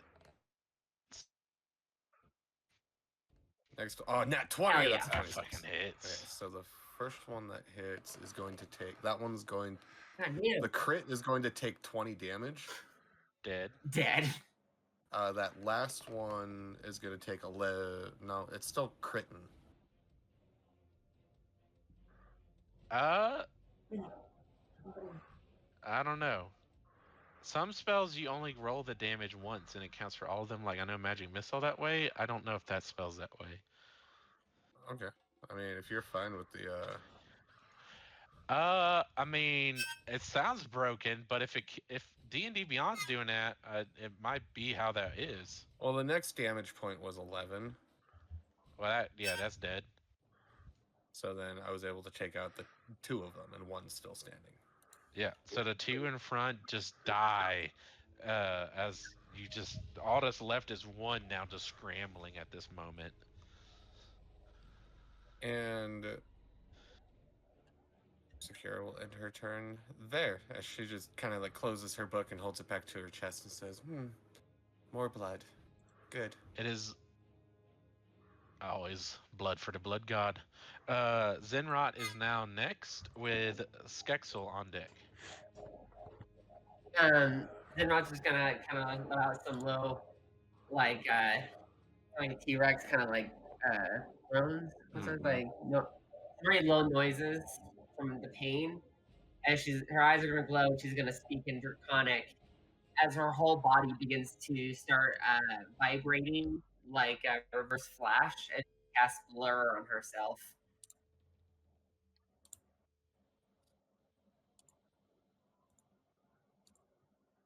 What does blur do?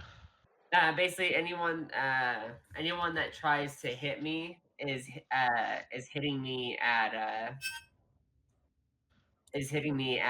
disadvantage, because this is basically what my whole body looks like right now. Is that GIF? I'm vibrating just multiple places. Oh, okay, cool. And then my bonus action. I'm going to use and form my greatsword Shadowblade in my mouth. Alrighty. And I'll end my turn there.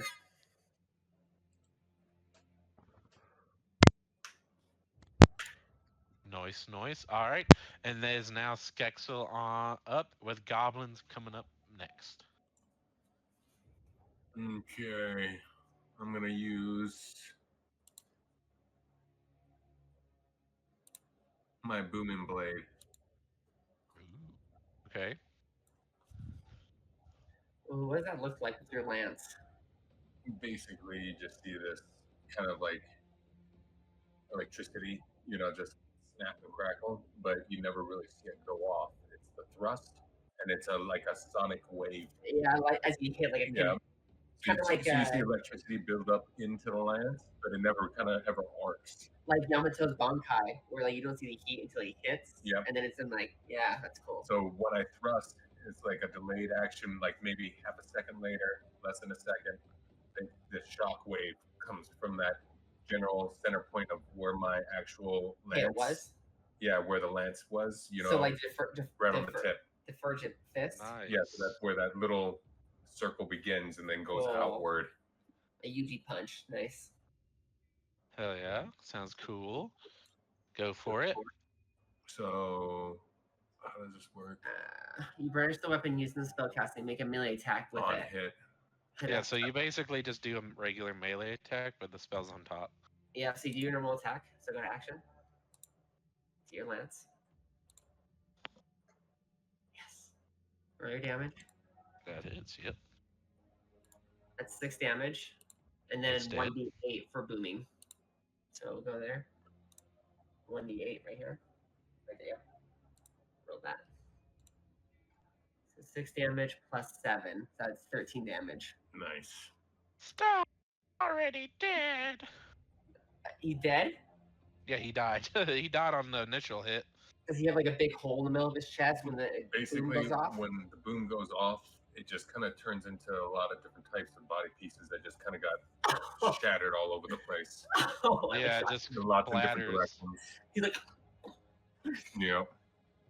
Damn. All right. Anything else? Let me see what I got for bonus. that's I'm it for good. now. Yeah, I'm good for now. Alrighty, goblins are up next.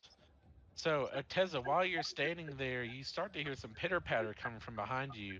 When all of a sudden, you see 2 goblins rounding the corner, and they're like, "There they are! Get them!" And they're gonna move up right behind you here for an attack.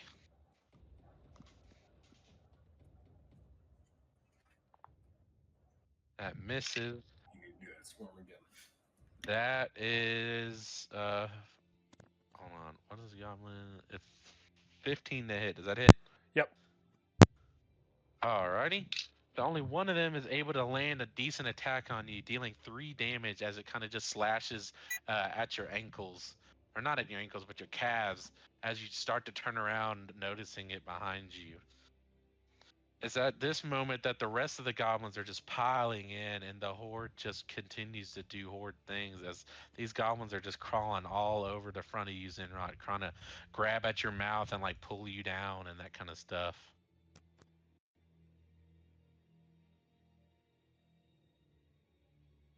Well, I'm vibrating, so hopefully that helps. Yeah, and it said it's disadvantage to hit you. Yep. And then we also have reactions from Pixel. Yeah, I'm just gonna do, because there's already a disadvantage. I'm just gonna do an attack. On the Meaning first wave. I can't. I think it's just a normal attack.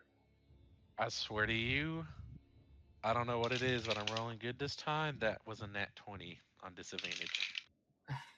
That was a 16 and a 20. Or I guess it does the lowest, but a 16 will still hit you.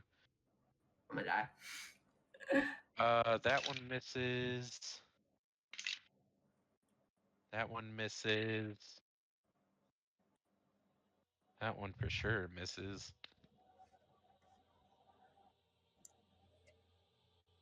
That one misses. There's 2 more that are going to be able to hit you. Does he get a reaction for every hit? No, Oh. you only get one. Misses. You only get 1 reaction per turn, so Misses. So only one of them hits you. That'd be OP with this Eh. build. I mean, I'd be like, come on in. Come You know, on like, into the meat grinder. You got like a shield on each arm with little spikes. Yeah, a whole bunch of spears coming out of nowhere. That's 6 damage in total to you, Zenrot. I thought that was gonna be a lot worse. Thank the gods. She let out a very low grunt of pain as she is spitting blood. On that first one that got a hit in, I'm gonna be Attacking. attacking.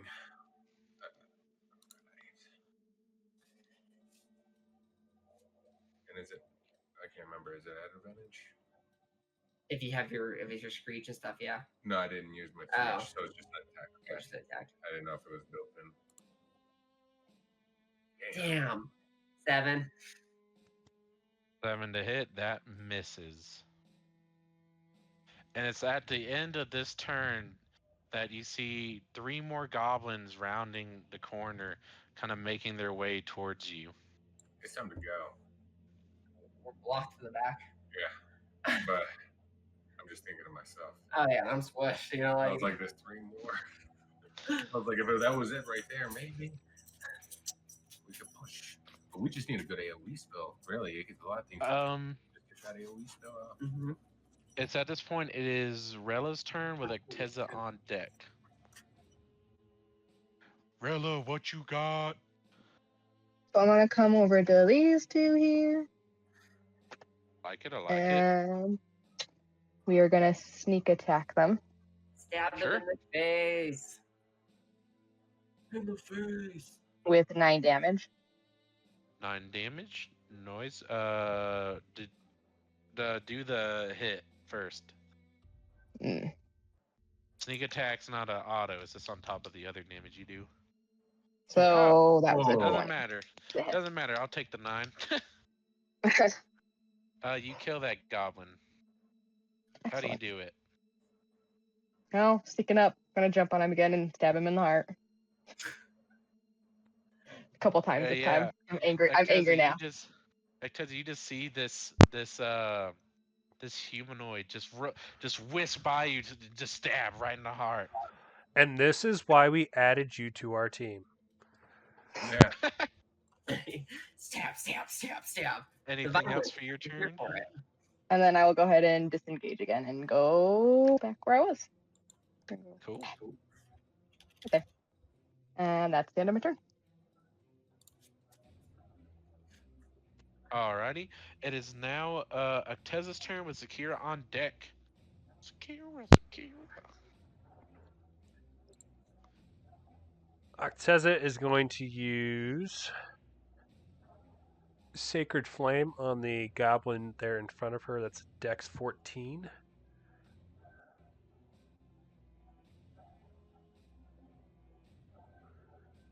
That's a fail. So he's going to take 6 radiant damage. What's it look like? Yeah. Like, how does it still look like with you? You know how like the Bifrost beam sort of lands? That's what you're kind of seeing. It's like yeah. a white flame column of flames coming down. It's like a little flashlight of just holy fire. Pretty much. Yeah.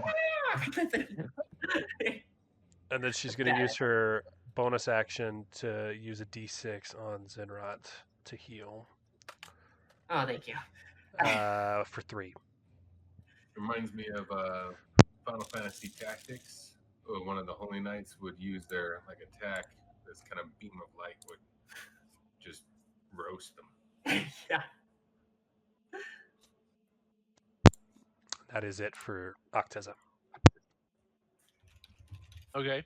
And that goblin is just looking very, very bloody, but he is still standing. I'm still standing. As he is going to just try to position himself up to hit you again. But first, it is Sakira's turn. There's a lot of goblins right there. Mm-hmm. Yep. And more on the way. Fantastic.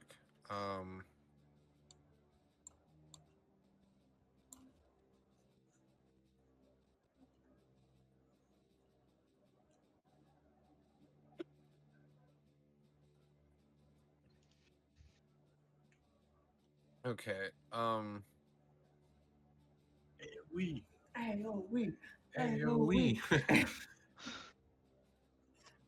I don't really have anything that's AoE is the problem. Fuck! Damn it. That's what I was looking for, but I really don't. I mean, we're only level 4, so would a 5 foot reach hit? Yeah, because you're kind of straddling on top of Zinrod. Yeah. Okay, all right. And you see Sakira clap her hands together and pull out her Doom Blade, and I'm just gonna make an attack at the closest one. Go for it. You dumb bitch. A 16. That hits. And then because it's Doom Blade, it's taking 3d6 necrotic damage.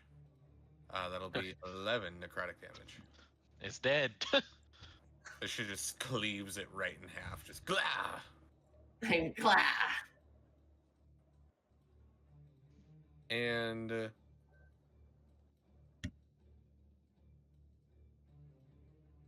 I think that's all she's gonna do for now. All right. Zinrot, you're up with Skexel behind.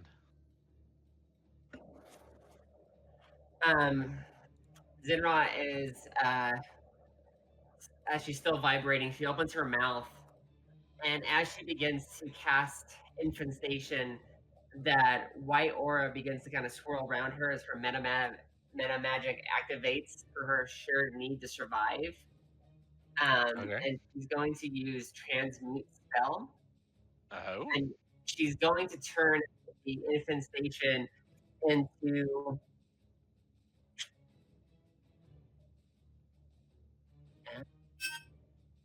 fire or Same. lightning. I say fire right afterwards.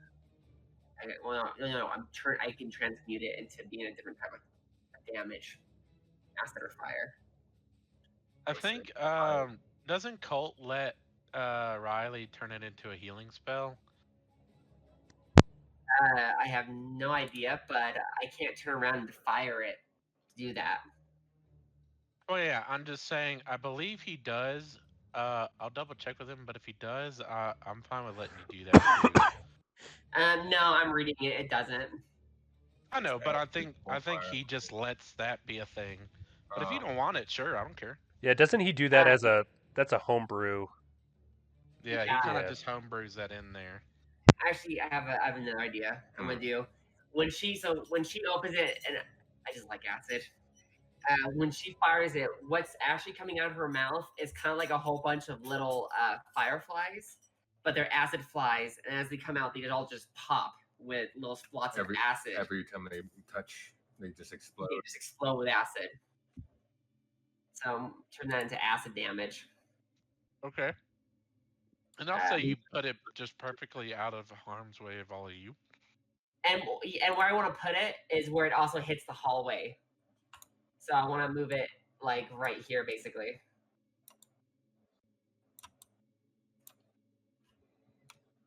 So you're basically like that. You to all of them, yeah. But not only that, I'm using my bonus action to convey a spell slot. Give me another meta magic, and I'm gonna sacrifice a spell slot for that. So she'll kind of how you glow when you level up. It kind of looks like that when she gains that spell. Like it's a buff, like in a buff. like a VR In MMO. like Overlord, yeah. Yeah. Nice. Then you do a con save of 14. Okay. And All of them? Yep. Oh Lord. All right, we're gonna be here for a second. 4 damage. Yeah, true. That's a fail. Actually, how many are there? 1, 2, 3, 4, 5, 6, 7, 8, 9, 10, 11. Okay, I roll 11 times. So that's 1 fail. That's 1 succeed. That's 2 succeed. Fail. We're up to 4. Fail. That's 5. Fail. That's 6. Fail. That's 7. Succeed. That's 8. Fail. That's 9. Fail. That's 10. And fail. That's 11. So only 3 succeeded. So all of them that did succeed took 4 damage. The ones that succeeded took 2 damage. Okay, they're all still up. And then right after that, it doesn't say how many times I can use the meta magic. If I can combine it, I'm not really seeing it. It says it takes an action. It just says other. So then I'm going to use twin spell to do that again. So, you casting a spell is going to be an action. Then the Yeah. meta magic's on top of that. Okay, Yeah, yeah. then I'll just wait. Yeah. And then let me see what direction they all move. Hopefully away from me so you can do some damage. Oh yeah, that's right. They do move. That's correct. 4 in the opposite direction this time. 4 is west. Yeah, so They're all going away 5 feet, and now I'm gonna be able to we all do. attack. So I'm Yeah. So gonna. if you want an opportunity attack, they all move 5 feet away, except the 3 that are right in front of you. This one's against the wall, so it won't move, but the others will move. Does 15 hit? Yes. Okay, So Zenrot, 9 damage. Skexel, and Sakira, you can all do opportunity attacks. 9 Cool. damage. Gladly. Yes. So you kill this one. She just, as it turns, she just swings her head like a giraffe does, and just brings the great shadow blade straight diagonal, and slams the sword into the ground, going through the guy's body. Alrighty. That'd be a 19 on my opportunity attack, which I'm assuming hits. Yeah, it hits. It's going to take 4 necrotic damage. 4. Okay. I believe they already took a 4 on top of that. So that one dies. Does 11 hit for Skexel? That barely misses. At this point, I'll say their AC is a 13 for all of them. Okay. Okay. Just since we're at that point, y'all attacked them so many times, y'all can kind of figure out it's a 13. Cool beans, spaghettis. All right, and is that it for y'all? Yep, and then all of them will move 5 feet away from me. Yep, all but the Perfect. 3 right there that succeeded. Cool. All right, and if that's your turn, it's Skexel now with the goblins coming up. Cool. I'm gonna go ahead and Boom blade do damage. do a booming blade. Go for it. Let me see if I got a bonus action of anything. No, not really. Let's yeah, I'm good. Damn.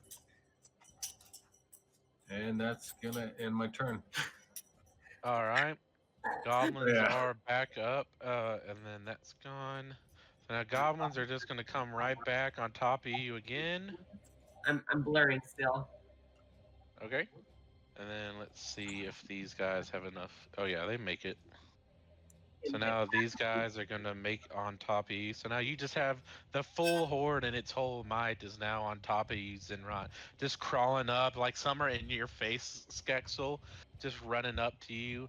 As well as this one's going to move up to you, I'm Acteza. getting flustered, and that's why I'm missing, because there's so many of them. Yeah. Yeah, it's almost just a wave of green goblins. The one behind is going to attack you, Acteza. That's a miss. 2 are going to attack you, Sketzel. That's a miss. That is a 15 to hit. Does that hit?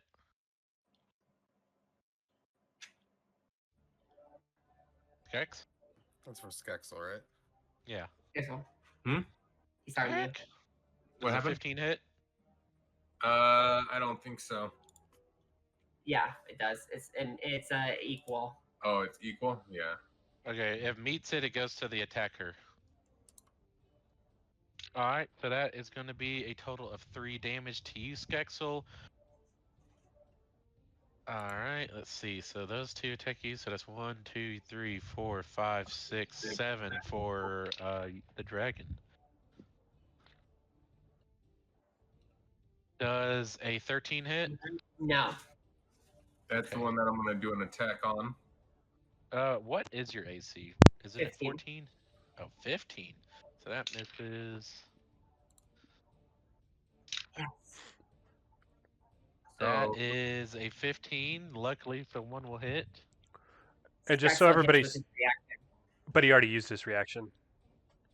but my turn just got done, right? Oh, did it? Sorry, was it Yes. after? Sorry, my apologies. Yeah, I'm no right worries. after. Yeah. So then I So did let's my see, turn right one hit. afterwards of missing, and then I missed again, and then this time I think I hit, but with 6 damage. So that is a 17. So that's 2 to hit. That is a 14. So that misses. And that misses. So only 2 of them are going to hit you. Okay. So that is 4 damage. And then 7 damage to you. Ooh, I'm in bad shape. I'm in horrible shape. And then Skexel did 9 damage, No, 6 damage, 6. 6 damage to one of the attackers. 6 damage. All right. This goblin right up next to Skexel here is going to die. How do you kill him? One in your face. Basically, I look for what was already eroding, wherever that acid was basically burning and making it nice and soft, and then I just take a jab in that general direction in that nice, soft, already festered wound, and then I'm saying it's basically on the shoulder, and then the whole arm just basically gets ripped off since it was already tender. Alrighty. And then it's going, so that's going to be the end of the goblin's turn. Next up would be Rela, but an orc comes running around the corner. God damn. Oh shit! And he's Yeah. going to make his way all the way up. Making his way downtown, walking And he's fast, kind of and I'm just hitting my pushing past hand. the goblins as he overhead, and he's wielding a great axe as you just see this executioner blade just come right towards your head, Zinrot.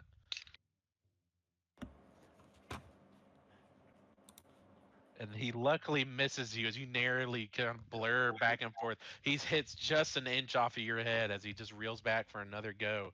And that's going to be the end of his turn. Fuck me. It is now Rayla's turn with Acteza next. Alright, we're gonna sneak back up to this guy here Mm-hmm. and to stabby with my dagger. Don't do it. Does a 14 hit? Yes. Yes. It's 5 damage. 5 damage. Didn't he take? I think he took damage from you last turn, Acteza, so he would be dead now. That's right. That Yeah, because sounds he was right. barely hanging on. That's exactly right. He had 1 health point left. So how do you kill this one? Now, I'm gonna jump on the back and cut the head off. Oh yeah. Love it, love it. All right, and what else for your turn? That'll be it for my turn. All right, that is all the goblins cleared from the behind. Your way out is open. And if that is Rayla's turn, now is Acteza with Sakira coming up next. All right, Acteza is going to cast Flaming Sphere and Okay. drop it just behind the horde of goblins there. And then she's going to use her Nice. bonus action to use her last healing light eye on Zinrot for 5. Thank you. Yes. Alrighty. Then we have Sakira up with Zinrot next.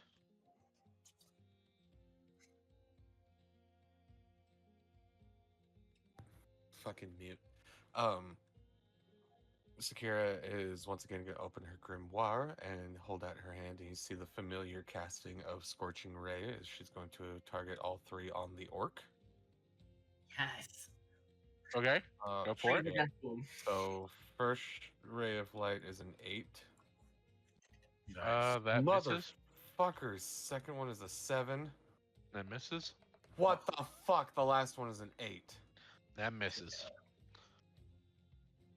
She just kind of like closes her book and says, clearly, the odds were just not in my favor. And she is going to...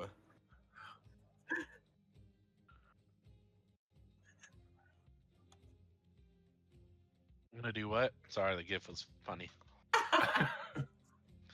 Oh, you're fine. I was trying to...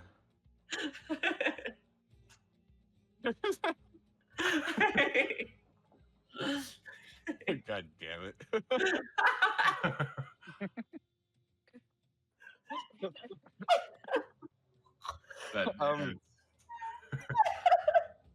She's just gonna hold it there, still on top of Zenrat, and she's gonna give some words of encouragement to Zenrat. Don't worry, I know that we can slay these things, and then you can have a full belly again. She doesn't even respond. She is just like you don't actually feel the vibration because she's not actually vibrating. It's an illusion. But she is fucking like violently shaking from the amount of damage her face and head have taken. I was gonna say, if you're like vibrating, Sakira's definitely wrapping her legs around you. No, that's an illusion. It just looks like she is. Oh Lord. Oh, Zenrat. Speaking of Zenrod, it is now your turn. with Zenrod Scope does- Wolf behind. Hopping on here. That's stupid. Zenrod's just gonna open her mouth and fire infestation again. We're all rolling. Okay, go. DC of 14. So they do a con save of 14. Fail. I'll take it. No, succeed. The orcs succeed. That's a fail. That's another succeed. I honestly have lost count at this point. Yeah, so just 2 succeed. The rest fail. Because I've honestly lost count. Okay. So 4 damage for those who fell. Okay. And let's see. I believe this one is Oh, they go away dead. again. They go away again too, by the way. Okay. So 2 of them are dead. The It looks orc is like- fine. This one's fine, but then the rest move. The bugs just swarm around them and just like swirl. And then when they move forward, they're just husk zombies as they fall on the ground. And we all get You get an opportunity attack. Everyone does except me, I think. No, you do too. No. No, you're my right. one reaction just happened earlier. Yeah, so Zenrod and Sakira, you have opportunity attacks. I missed, if you but wish. I'm also using my meta magic as I get that aura again, as I will have that be a twin spell, No? and I'm gonna fire it again. I missed the Alrighty. opportunity attack. I did too. It happens. Please be a 6. Yes. Oh, nice. 6 damage now.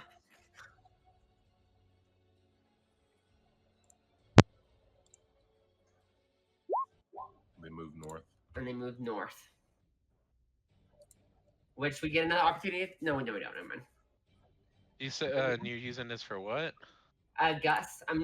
Infestation again. I use my twin meta magic. Oh, alrighty. Let's see. So let me. The orc fails this time. Yes. That same goblin succeeds. Oh, bitch. Fail. So it's doing Succeed. really good damage. Yeah, it is. Succeed. Especially my meta magic. Fails. And fails. Alright. 6 And how much damage. Okay. Oh, well, shit. Even a half. Dead. Well, not the fucking orc, damn it. Dead. And this one's still alive. And the orc, too, but it just fucking disappeared. They're all just laying there shriveled up husks as bugs are just crawling in and out of them. I'm definitely gonna say that Zenrod's left back eye is completely like blind from all the stabs. Mm-hmm. And then she'll use her bonus action to convert a spell slot into her meta magic, as it looks like a buff again. And Okay. I end my turn. Alrighty. It is now Skexel with the goblins and orc up. Okay, I'm gonna be doing. And I need Booming to blade. roll for the environment. On the Oh. orc. Mm. Damn Damn. it. You were getting such good ones earlier too. Yeah. Oh, it's just balancing out now.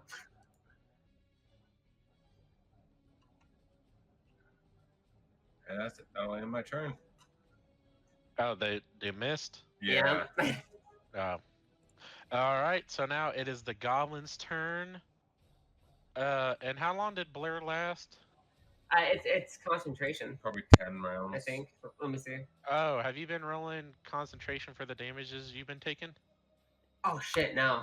No. Ooh, let me. That's gonna be hard to. I completely spaced that. You've been hit at, I think, 4 or 5 times since you've had it up. Shit. Let me roll to see if I'll just add the damage now. Let me see here. D20, right? Yeah, so it's a D. I think it's. It's a fuck if I DC can 10. remember. Of concentration. Okay. Yeah, You mean it's con? it's a con save DC 10. Oh, that's the lowest it can go is 10. 10. Oof. Again. 23. Again. Nope, I lost on the third one. Okay, so I will say for this turn it is down. Then. Okay. Alright. And I mean, that's just my forgetfulness, but just try to remember. Oh yeah, no, that's on me. I completely spaced it. Alright, so the goblin misses. Ooh, the orc definitely hits. That's a dirty 21. Oof. So that's a D12. So you're gonna take a total of. You're gonna take 13 slashing damage. Yeah, she lets out a loud groan as what weapon is he using? A great axe. His axe comes in and cuts one of her horns off and gets her front left eye as well as from her other eye being blind. And she just collapsed on the floor. Damn. Alright. And that is gonna be the end of their turn. They need to make a Oh, Dex and 15 him. save. Okay. Yep. I gotta. The orc passes. The goblin failed. All right, goblins taking 10 fire damage. He's dead. So basically, he's just standing too close to the sun there, and literally just like bursts into flames, kind of like the, like the vampires in like Blade, just like. Yeah, that's cool. They just combust. All right, and that is their turn. It is now Rela. It is your turn. With then Acteza following. One of your companions, the dragon, is now down, and there's just this looming orc standing over with his great axe, ready to swing. Oh, I am going to move up here and stab with my daggers while doing a sneak attack as well. Alrighty. Oh, nope. That was a 13. That barely hits. Roll damage. So that's 5 from the dagger, and then the sneak is gonna be another 5, so 10. He is looking bloody. And then I will disengage and move back and end my turn. Alrighty. It is now Acteza, then Sakira. All right, to open up, Acteza's going to use her bonus action to shove the flaming sphere into the orc, causing him to make the Dex save again. Okay. It's a Dex 15. He failed. So he's taking 10 fire damage. He is dead. He Oh, slowly God. burns to a crisp. How do you take this one out from hurting your child? You basically see like the sphere move into like his chest, and it kind of like just melts into him as it kind of like sets in the center, and then you kind of see it like combust from the inside out. Hell yeah. Just roasted from the inside out. I love it. And it's at this point combat seems to come to an end. You don't hear any scrambling or running at this moment. It's gotten eerily quiet. It seems that these were all the enemies that were in close range enough to hear the alarm go off from that one goblin. What are you all doing? At this point, you still are on the ground, Zinrot. Yeah, she's still just laying there. Yep. I think it may be time to take a tactical retreat. We were not prepared for this level of combat as she starts to open up a portal back to the shard.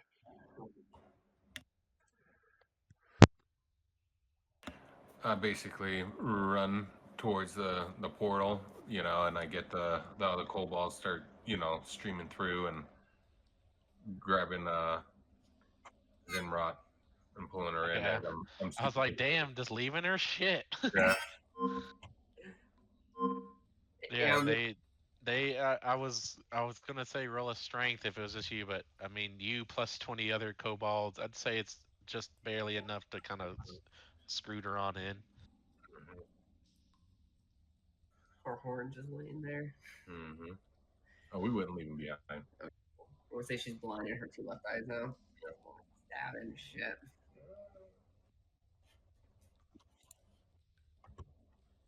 So I'm going to just assume that everybody else enters into the shard at this point.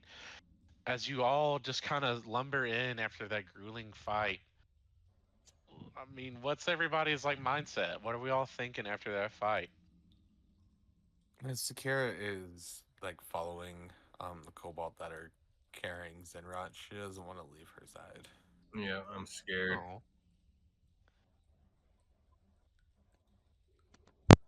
What about you, Acteza? Acteza is also kind of falling behind. You can kind of see in her face she's drained. Um, all of her spell slots tapped. Um, all of her healing lights. Pretty much every healing ability she had at her disposal has been completely maxed out between these two combat encounters. So she's just depleted. Okay, but Um, and how about like from your history taking care of Zinrot? Has this messed with her any seeing her child go down? Yes, but it's mostly due to the fact that like she couldn't provide any additional healing. Um, so she's kind of like, Just kind of feeling inadequate, kind of thing. yeah. Okay, I gotcha. And then, Rayla, what are you feeling as you're just whisked into this portal? Everybody kind of pushing you in. Feeling a little confused about where we're going. Random portal showed up after we killed all these goblins and the orc, and so I'm just following along and just Yeah, curious on where we're going. I guess you were untouched out of the majority of the party. And actually, as you come into this space, I will describe it. You haven't really teleported ever before in your life, so it's odd. It feels like almost like in Harry Potter, just how they get twisted and pulled at such high speed. You feel that same kind of thing internally as you are just whisked through time and space, as you just see planets and galaxies and stars fly by your eyes, and all in the split second before whoosh, you're now standing on top of this pearly white, super fine. I mean, like more fine than you'd see at a beach. White, like pure bleach white sand.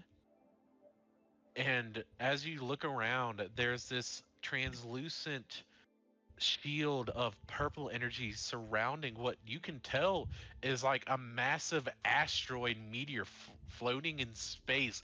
As you look out, you can see black holes consuming a black hole consuming a star. Far off in the distance, you see it just swirling around this black dot, and then you see galaxies like that of the Milky Way, basically, like for a reference, just swirling in the distance. You see some nautiloid ships, which look kind of like octopus, but with shells on top of their head.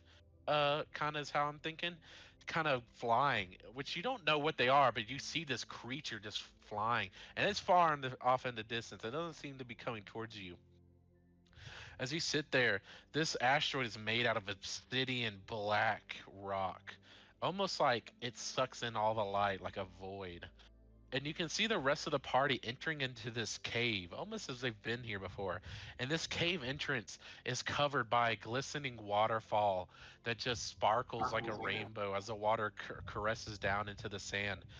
And as the party kind of walks through it, as you're standing there, it like magically opens around them, then closing after, kind of like a Walmart like sliding door, but of water. So even more magical and shit, you know? As the water kind of starts to go down into the cave on each side of the entrance in like a little riverbed. Tell me how you're feeling at this point, seeing this. Rayla's feeling a little speechless after seeing all of it and just not knowing what to do. Yeah, and I will say as a DM, you don't often ever see something this extravagant in any party until like way higher level, like almost godhood. It's just happened that they pulled a wish spell out of their ass after tricking a shopkeeper to then wish for their own god realm, basically. What? I don't know what you're talking about. Yeah, yeah, I guess you can guess who did that. Anyways, so you see the rest of the party enter into this. Hey, now, you see the rest of the party enter into this cave, kind of ushering Zenrot in her unconscious state down in here. As you enter into this cave, it's very cold. Not so cold that you feel like you need to bundle up, but sweater weather-ish, I guess you could say. Like a cool nip in the air. There definitely is a nice cool breeze. If you touch the wall though, it is cold. The walls are very cold, almost refrigerator-esque. As you see there's two glistening pools at the very bottom of this cave that are big enough that even Zenrot could fit in them. And then in front of you, you see a large pile of gold that even stretches down into this cave that is with a bridge going over it to lead to the pile of gold. And it's almost bottomless how far the gold goes down. And there's also a cabin to your right as you enter in, as well as two stone like caverns, like not cabins made into the wall of this cave. Is that at this point we're going to be wrapping up the session? I know Dawn's got to go soon, so we're going to take a long rest. I'm sure is the idea here. I'm willing to stay a little bit longer, or if y'all want, we can do the RP of this next session too, just to shorten time. Yeah, I guess next session, yeah. Yeah, I've Okay. got work in the morning and I've been yawning for like the last half hour. I gotcha. All right. Well, that is going to conclude the end of this session.